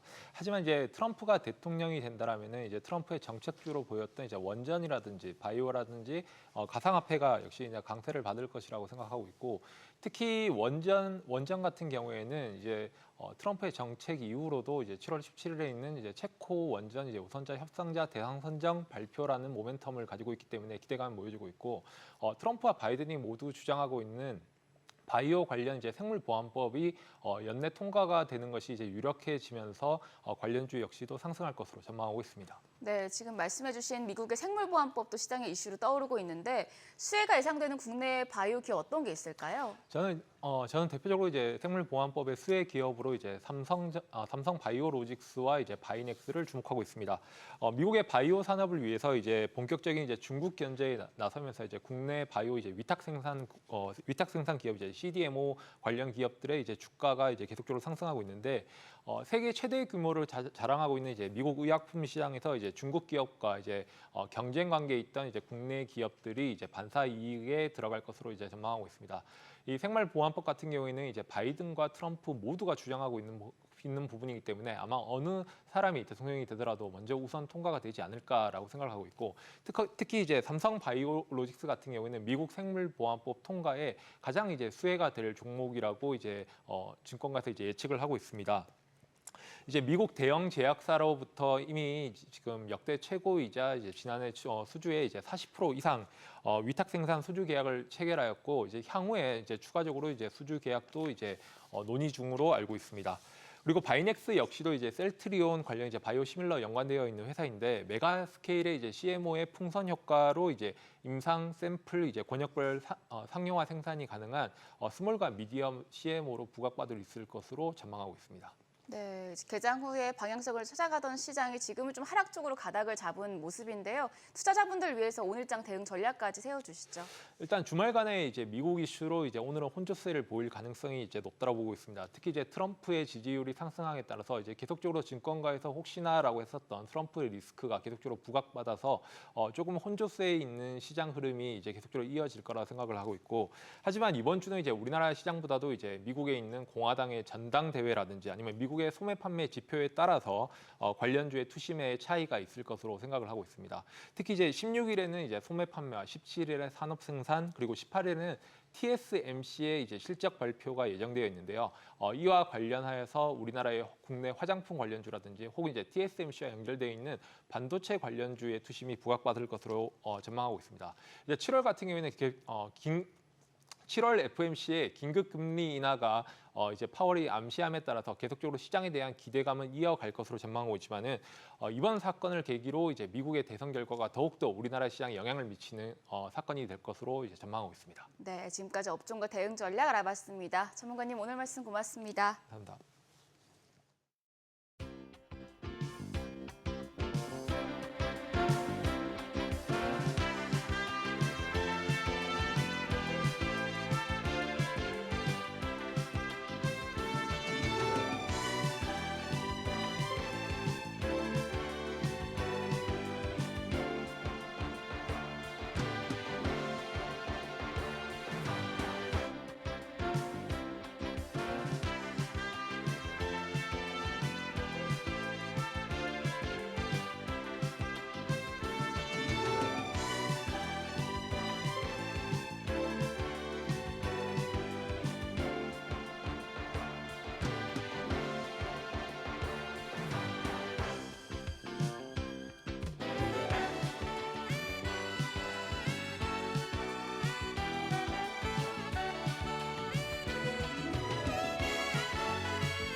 요즘 시장에서 가장 핫한 재테크 정보 남들은 어떻게 하는지 궁금하셨죠? 손에 잡히는 재테크에서 꽉꽉 채워 알려드립니다. 네, 월요일에는 백세미나 재무설계사님 전화 연결돼 있는 날입니다. 안녕하세요, 설계사님. 네, 안녕하세요. 네, 오늘 어떤 재테크 소식 가져오셨나요?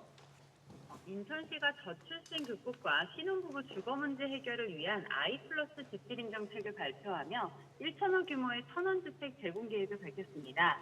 하루 임대료는 1,000원, 월 3만 원 수준으로 주택에 거주할 수 있는 건데요. 오늘은 관련 내용에 대해 자세히 짚어드리도록 하겠습니다. 네, 지금 인천시가 신혼부부들의 주거 문제 해결에 뛰어들었는데 1,000원 주택이라는 이제 파격적인 방안을 내놓은 건데 내년부터 신혼부부들 하루에 1,000원이면 이 주택에 거주할 수 있다면서요? 네, 그렇습니다. 인천시장은 9일 특성 브리핑룸에서 높은 주거비로 출산율이 계속 낮아지는 국가적 문제에 대응하는 I+ 집들임을 발표했습니다. 하루 임대료가 1,000원인 천원주택인데요. 천원주택은 시가 보유하거나 매입한 매입 임대주택 500호와 전세 임대주택 500호로 나뉘어집니다. 전세 임대의 경우 지원자들이 입주하려는 시중 아파트 등을 구하면 시가 소유주와 계약한 뒤 월 3만 원에 빌려주는 방식입니다. 결혼한 지 7년 이내의 신혼부부와 예비 신혼부부에게 최초 2년, 최대 6년까지 연간 1,000호를 선보일 계획입니다. 그러면 월간으로 월세가 3만이라는 얘기인데 완전 대박입니다. 아니 백세미나 설계사님 이거 대충 그러면 그래도 어느 정도 주거 환경은 알아야죠. 어느 정도 집입니까 그러면은 그것도 나왔나요? 네네. 우선 부부 합산 월소득이 중위 120% 이하여야 하고요. 지난해 기준으로는 약 650만 원 이하일 때 신청 가능합니다. 신혼부부는 매입 임대주택과 전세 임대주택 중 하나를 선택하면 되는데요. 전세 임대주택의 경우 주택 전용 면적은 무자녀 65제곱미터 이하, 한 자녀는 75제곱미터 이하, 두 자녀 이상 85제곱미터 이하 시중 아파트 빌라를 직접 선택하시면 됩니다. 전세 보증금은 최대 2억 4천만 원이지만 이를 초과하면 신혼부부가 직접 부담하는 데 유리한 조건으로 전셋집을 구할 수 있습니다. 인천시는 민간의 평균 월 임대료인 76만 원과 비교해 4% 수준에서 삶의 공간에 대한 불안함을 없애고 자녀를 낳고 안정적으로 기르는 데에도 큰 보탬이 될 전망이라고 밝혔습니다. 네. 다만 이제 뭐 지금 자녀를 출산한 가구 같은 경우는 또 다른 혜택도 받을 수 있는 것으로 알려져 있는데 인천시가 내 집 마련을 위해서 대출 이자까지 지원해 준다면서요. 네, 그렇습니다. 인천시는 천원주택에 이어 주택담보대출이자 1%를 추가로 지원하는 1.0 대출을 내놓았는데요. 정부에서 추진 중인 신생아 특례 디딤돌 대출 등 이미 인하된 금리에 시가 별도로 금리를 낮춰주는 것입니다. 신생아 특례 디딤돌 대출로 받을 수 있는 정부 지원이 최대 3.3%인 것을 감안하면 최소 2배 이상은 저렴해질 것으로 보여지는데요. 대상은 2025년 이후 출산하는 가구로 연간 3,000호씩 5년간 시행할 계획이라고 밝혔습니다. 예. 그러면 이게 또 자녀 수에 따라서 또 대출 이자의 차이가 있다던데 어떻게 차이가 나나요?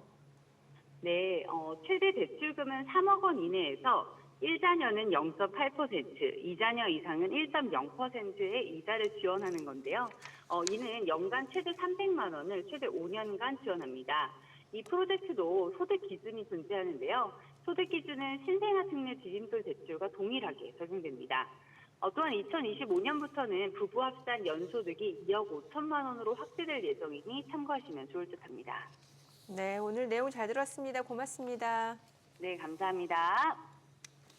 우리나라 경제 주춧돌 역할을 담당해온 반도체 AI 열풍이 최근 주식시장을 넘어서 부동산까지 영향을 미치고 있습니다. 부동산 경매 시장에서도 AI 산업과 관련된 지역 매물들 인기가 연일 치솟고 있다고 합니다. 네, 시세보다 저렴한 가격에 낙찰받아서 토지 보상까지 챙길 수 있다고 하는 AI 시대 경매 투자법. 이주환 교수님 모시고 자세히 알아보겠습니다. 어서 오세요, 교수님. 안녕하세요. 어서 오세요. 예.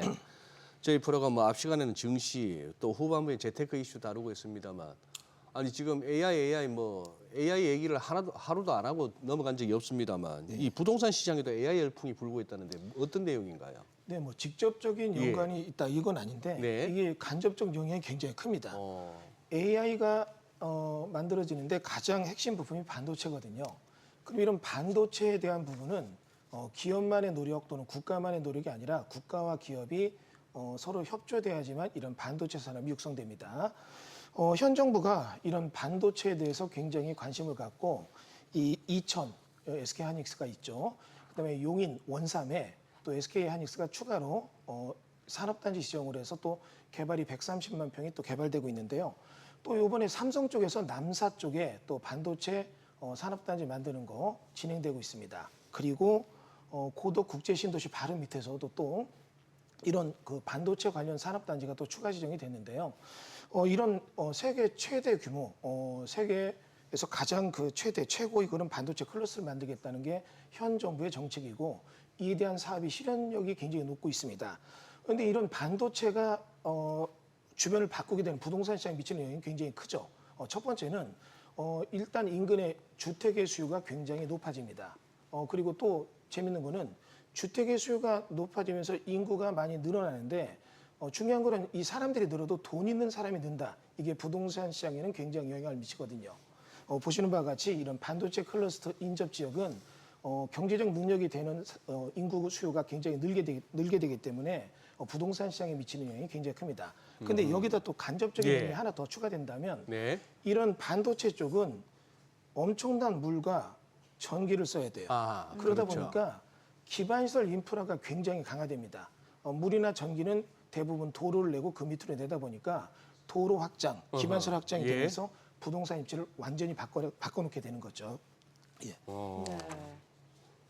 특히 이제 AI 산업에서 이제 반도체가 핵심일 텐데 작년부터 이제 정부가 추진하고 있는 반도체 클러스터 이 기대감이 부동산 시장에 좀 많은 영향을 주는 것 같은데 그중 가장 많이 거론되는 지역이 이제 보니까 용인시 처인구입니다. 지금 얼마나 올랐나요?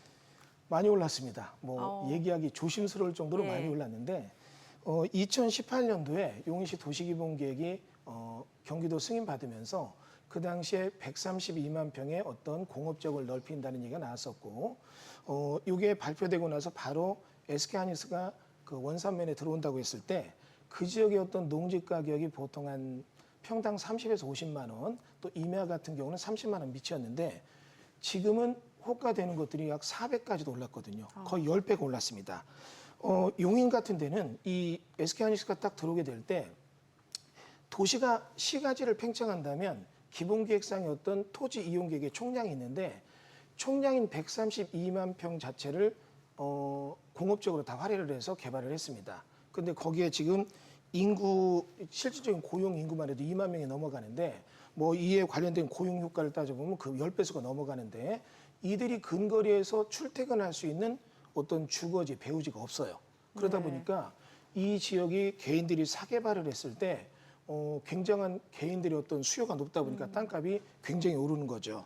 거기다가 이 다른 지역에 대비해서 용인 지역은 원래 조금 자연보존권이다 보니까 네. 개발에 한계가 있었어요. 그러다 보니까 땅값이 많이 안 올랐지만 지금은 이런 데다가 그냥 개인들이 어떤 빌라를 진다, 다가구를 진다 하더라도 그 수요가 지금은 거의 도면만 놓고도 매매가 되는 단계가 되다 보니까 집값은 땅값은 아직도 좀 더 상승 여력이 높다 이렇게 판단이 됩니다. 예. 그러네요. 그 주변에 무슨 집이나 아파트보다 저기 빈 땅이 많은 데죠. 지금 말씀하신 예, 그쪽은. 그렇습니다. 근데 이제 예. 땅은 많은데 예. 이게 또 이것도 보셔야 됩니다. 그냥 뭐 아무거나 사시면 안 되고 예. 네, 땅에는 네. 용도적이라는 게 있어요. 그러니까. 이 지역에 이제 농업진흥구역이라는 농지법 행위자를 받는 땅들이 있으면 이런 데는 집을 짓거나 개발할 수가 없고 관리 지역 이상, 뭐 녹지 지역 이런 지역의 땅을 산다면 뭐 빌라나 주택의 신축 또는 상가를 지을 수가 있으니까 그런 것도 여러분이 고려하셔야 됩니다. 예.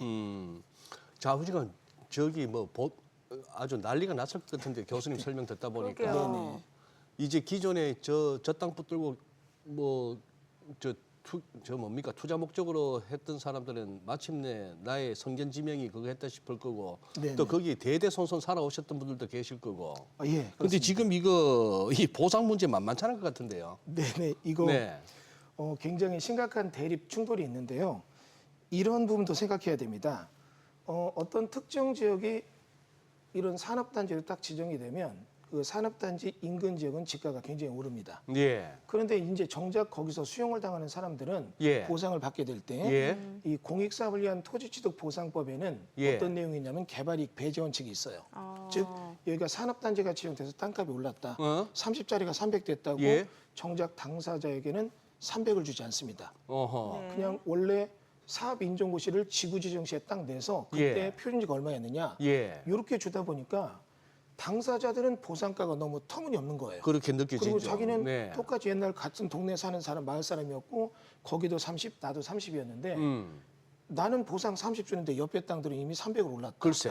이게 당연히 예. 굉장한 충돌과 갈등이 있는 거죠. 그래요. 이런 부분에 대한 진통이 있어서 네. 이거는 뭐 공익사업 자체 공개발에서 일어나는 늘상 있었던 현상이니까 네. 이런 부분은 이제 이 지역에 늦게 투자를 하거나 어떤 의사결정, 부동산 의사결정하는 분들이 이거는 잘 인지를 해서 지혜롭게 피해 나가야 됩니다. 예. 네. 교수님 말씀에 지혜롭게 잘 피해 나가라 하는데 저 지혜가 잘 안 나올 것 같은데요, 저거. 공부하시면 됩니다. 공부하면 돼요. 네, 네. 경매 시장에서도 지금 토지 수용 보상이 굉장히 뜨거운 이슈라고 하던데 실제로 작년에 있었던 이제 경기도 용인시 토지 경매에서 토지 보상을 노린 입찰자가 92명이나 몰렸다고 네네. 하는데 예. 지금도 좀 매물이 나오고 있나요? 예, 지금 말한 그 241%의 예. 낙찰된 물건이 원산면 독성리에 있는 물건입니다. 이 물건은 저도 개인적으로 입찰 들어갔다 떨어졌는데 뭐 기업을 타고 나왔습니다. 옛날 여기는 그냥 조용하니 전원주택 생활하는 사람들 외에는 벌써 사진이 딱 예, 풍기는. 예. 전원주택 생활하는 사람들도 기피해요. 왜냐하면 이게 아. 오래됐고 여기다 이렇게 건물 짓고 사면 밤에는 무섭습니다. 그런데 92명이나 몰렸다고요? 예, 와. 여기는 보시는 바처럼 당장 이게 산업단지가 완공돼서 입주가 시작되려면 시간은 한 10년 이상 걸리는데도 예. 당장 저렇게 반응이 뜨겁게 이루어지는 이유는 두 가지입니다. 첫 번째는 시장에서 사람들이 하는 기대 심리 때문에 몰려드는 것도 있는데 두 번째는 저런 땅을 사서 내가 다각을 졌다. 그러면 저 시골마을 아직 산업단지 입주도 안 됐는데 누가 들어올까? 그게 아니죠. 엄청난 토목공사를 하기 위해서는 인부들이 들어가야 돼요. 그럼 인부들이 새벽 가서 일하고 늦게까지 나온다면 당연히 이 지역에는 이런 인부들이 숙소로 거주해야 되는 이런 다가구 주택 등에 대한 게 필요합니다. 그러면 이런 것들에 대해서 공급할 수 있는 그런 가용 토지가 인근의 행위 제한이 심해서 많이 없거든요. 그러니까 저렇게 집을 질 수 있는 데는 저 지역의 용도 지역이 저거를 부시고 다가구나 연립주택을 질 수도 있거든요. 아하. 그러니까 저런 데 땅들은 굉장히 높아지는 겁니다. 부동산은 입지론과 필지론이 있는데 이런 산업단지가 들어온다면 입지론은 좋아지지만 해당 지역에 있는 토지 행위자인 용도 지역 등의 내용은 여러분이 정확히 알고 들어가셔야 돼요. 모르고 절대 농지, 즉 농업진흥구역 땅들도 갑이 오르는데 사실 그런 데 땅은 농사 짓는 거 외에는 아무것도 못 하는 거거든요. 그러니까 그런 부분을 여러분이 조금 더 학습하고 들어가셔야 됩니다. 예. 아니 뭐 공부하면 된다 하셨지만 교수님 뭐 이쪽에 공부로 치면 교수님만큼 공부한 사람이 어디 있겠습니까? 막 경매 들어가서 꽝이 되셨구나. 어차피 네. 그래 이거는 복불복이네요. 예. 근데 그러면 교수님 이게 수용 보상 받을 수 있는 땅인데 왜 보상 안 받고 왜 경매로 나오죠? 어떤 경우입니까? 예, 이게 좀 아이러니한 일인데요. 네. 이런 대규모 공개발은 지구 지정 이후에 또 국가 예산이 들어와야 되고 이에 따라 수용을 하려면 시간이 길게는 10년 이상 갑니다. 그런데 이 지역 사람들이 수용당하면 이제 이거에 대해서 양도세 등을 내야 되는데 대부분 이런 경우 대체 토지 취득, 대토를 사요. 내가 농사짓는 땅이 1000평 있었는데 수용당했다면 나 인근에다 땅을 사겠다. 이런 양도세를 안 냅니다. 근데 이런 사람들이 땅을 사려고 보니까 어때요? 돈이 없으니까 자기 기존 땅에 대출을 받아서 새로운 땅을 샀습니다. 근데 지구 지정이 오래 늘어지다 보니까 이런 사람들이 이자 내다가 못 버티고 경매 나오는 경우도 있고요. 아하. 두 번째는 이런 데가 수용 예정지는 아까도 말했지만 인근 땅값은 다 올라도 당사자가 수용 주체가 되면 이런 땅은 보상가가 높지 않아요. 하려고 예, 보면 예. 이 땅에는 아무것도 못하니까 오히려 정작 이런 땅은 누가 안 사는 거죠. 그러니까 네. 결국은 기존에 융자 있는 분들이 땅을 팔지도 못하고 그냥 묶여 있다가 경제적 어떤 부담을 감당하지 못해서 경매에 나오는 경우가 굉장히 많다는 얘기죠. 이런 물건들을 잘 찾으면 많이 유찰돼서 싸게 낙찰을 받는다면 나중에 보상받을 때 시대 차익을 볼 수 있는 이런 자동 환가의 장점도 있죠. 또 네. 경제적 수익을 내는 두 마리 토끼를 잡을 수가 있는 거죠. 예. 네. 사실 토지 수용 보상 경매 관건이 이제 보상을 받을 수 있느냐일 것 같은데 그 수용 보상 지역 매물이 이제 경매로 나왔다라고 하면 그 해당 필지 보상금 지급 여부는 어디서 확인을 해야 되는 건가요? 일단 이 수용지 경매 물건에 대해서 접근하고 싶다면 이 먼저 물건을 서치하는 방법이요. 두 가지가 있습니다. 첫 번째는 지자체나 국가 홈페이지에 보면 이런 지역에 대한 어떤 기사가 떠요. 용인 남사 쪽에 무슨 면 무슨 리 등의 대규모로 200만 평을 개발한다. 뭐 이런 얘기가 뜨게 되면 그 번지수에 있는 해당 물건을 찾아보는 거죠. 그리고 이렇게 찾아보다 보면 그 해당 물건에 토지용 계획 확인원이 있습니다. 그럼 토지용 계획 확인원을 딱 보게 되면 무슨 지구 그리고 가로 열고 무슨 법 이렇게 써 있어요. 그러면 요거 국가산업단지 그에 따라서 산업입지 개발법 이런 게 떠 있다면 그 법률을 보면 이 대규모 공개발을 위해서 여기는 수용한다 이런 네. 개발 계획들이 나오죠. 그럼 이런 물건들을 우리가 찾을 수가 있는 거고요. 근데 이제 여러분 여기서 이제 주의할 거는 이런 뭐 도시개발구역에 지정된다 하더라도 이런 데를 수용해서 보상해 주는 데가 있지만 그게 아니라 이런 수용지를 대규모 공개발을 환지 방식이라고 하는 게 있어요. 이거는 수용이 아니라 여기 조성 토지를 내가 토목공사 끝나서 개발된 땅을 땅으로 돌려준다. 이렇게 환지 방식이니까 수용 보상과 환지 방식 요 두 가지는 구분을 해야 됩니다. 많은 법이 있는 게 아니라 도시개발법은 환지 방식이 별도로 있으니까 도시개발구역이라고 해서 받았는데 수용되는 게 아니라 나중에 땅으로 받는데 이 땅 받을 때 여러 가지로 내가 감당할 수 없는 상황이 된다면 이것도 부담되는 경우가 되니까 이건 여러분이 좀 인지를 하셔야 됩니다. 네. 그다음은 이 수용 보상에 대해서 이 지급 여부인데 사실 이건 이제 뭐 어떤 이런 얘기하기는 조심스럽지만 이 개발 계획을 보게 되면 누가 하는가가 나와요. 이런 개발 계획을 봤더니 이게 국가나 지자체가 한다. 이런 경우는 공신력이 있습니다. 그런데 이런 개발 구역의 지정을 지자체가 한 경우는 조금 조심해야 됩니다.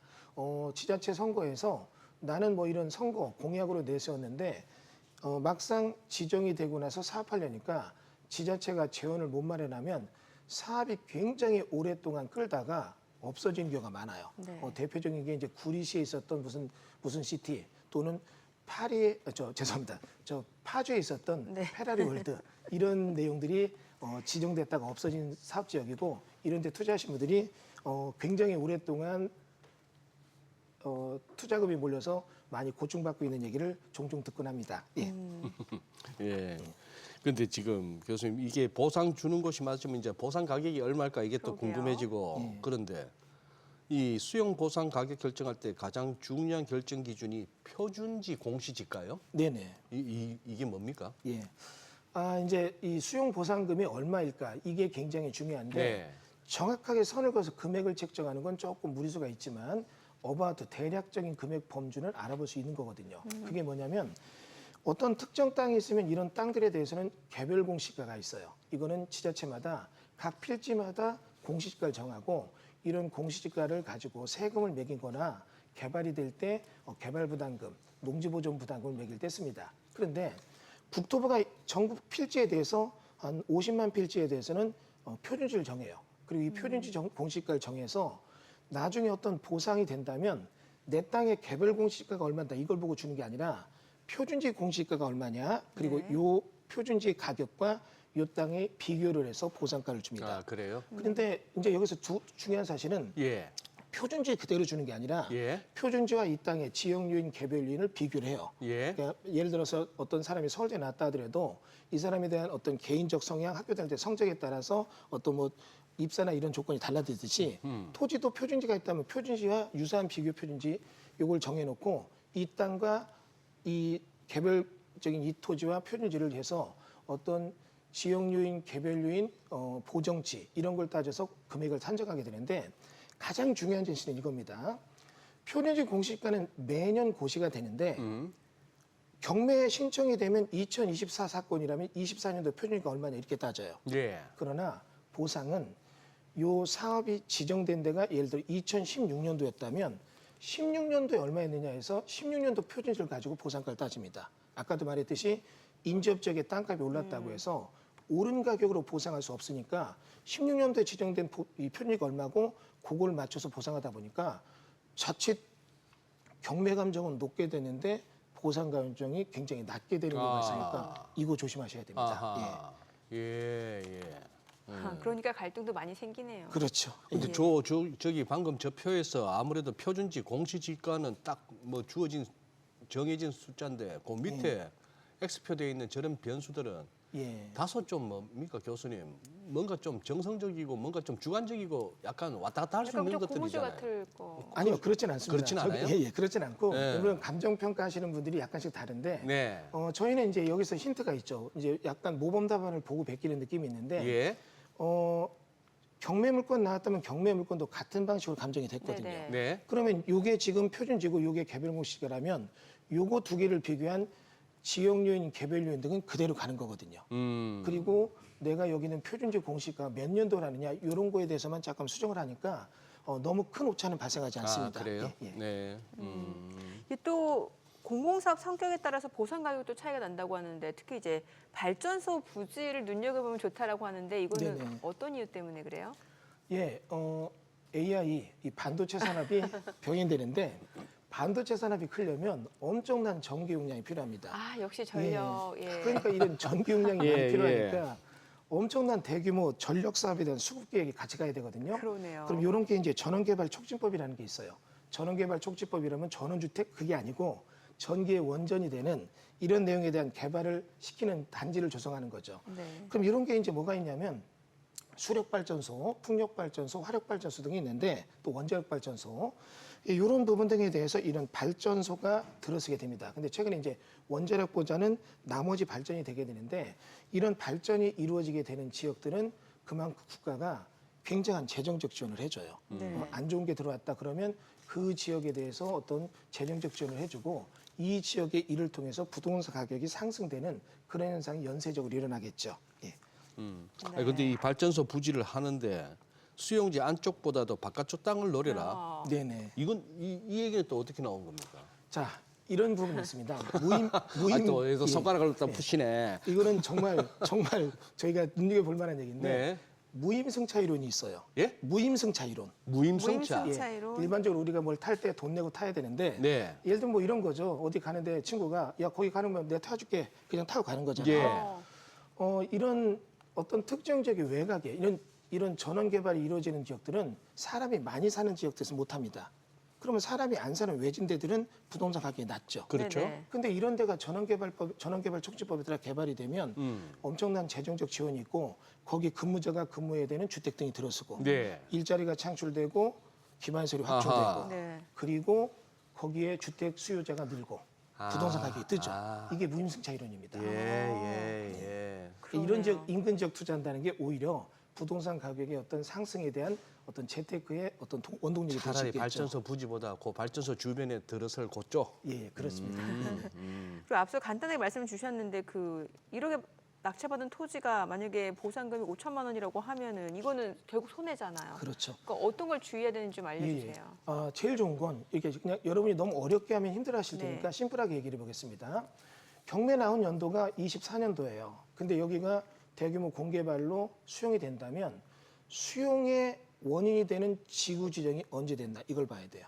이런 지구 지정이 예를 들어서 사업이 장기적으로 지연돼서 2017년도에 지정됐다. 그러면 지금 7년 지났거든요. 네네. 그러면 7년 전 여기 표준지 공시지가와 지금 24년도 표준가 공시가를 비교해 보면 예. 보상가는 그만큼 비율대로 줄 수 있다. 즉 지금 공시지가는 100만 원인데 7년 전 공시가는 60이다. 네. 그럼 보상가는 40% 정도 지금 경매 감정가보다 40% 적을 수 있다. 단순 공식으로 한다면 이렇게 좀 여러분 좀 예측할 수 있는 거죠. 예. 그 당시 선정됐을 당시의 공시지가를 확인해 보면 되겠네요. 그렇죠. 알겠습니다. 오늘 내용 잘 들었습니다. 고맙습니다. 고맙습니다. 감사합니다.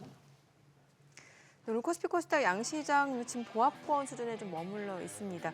뭔가 좀 시장 불확실성이 좀 커지고 있다는 측면에서 좀 관망 심리도 좀 커지는 네. 게 아닌가라는 생각도 드네요. 자신 있게 움직이는 세력은 별로 없어 보입니다. 네. 저희 방송 중에 전해드린 내용과 관련해서 모든 투자 판단의 책임은 투자자분들께 있다는 점 알려드립니다. 네, 세상의 모든 돈 되는 정보 재테크 노하우 모니쇼 오늘은 여기서 인사드리겠습니다. 저희는 내일 오전 8시에 찾아뵙겠습니다. 고맙습니다.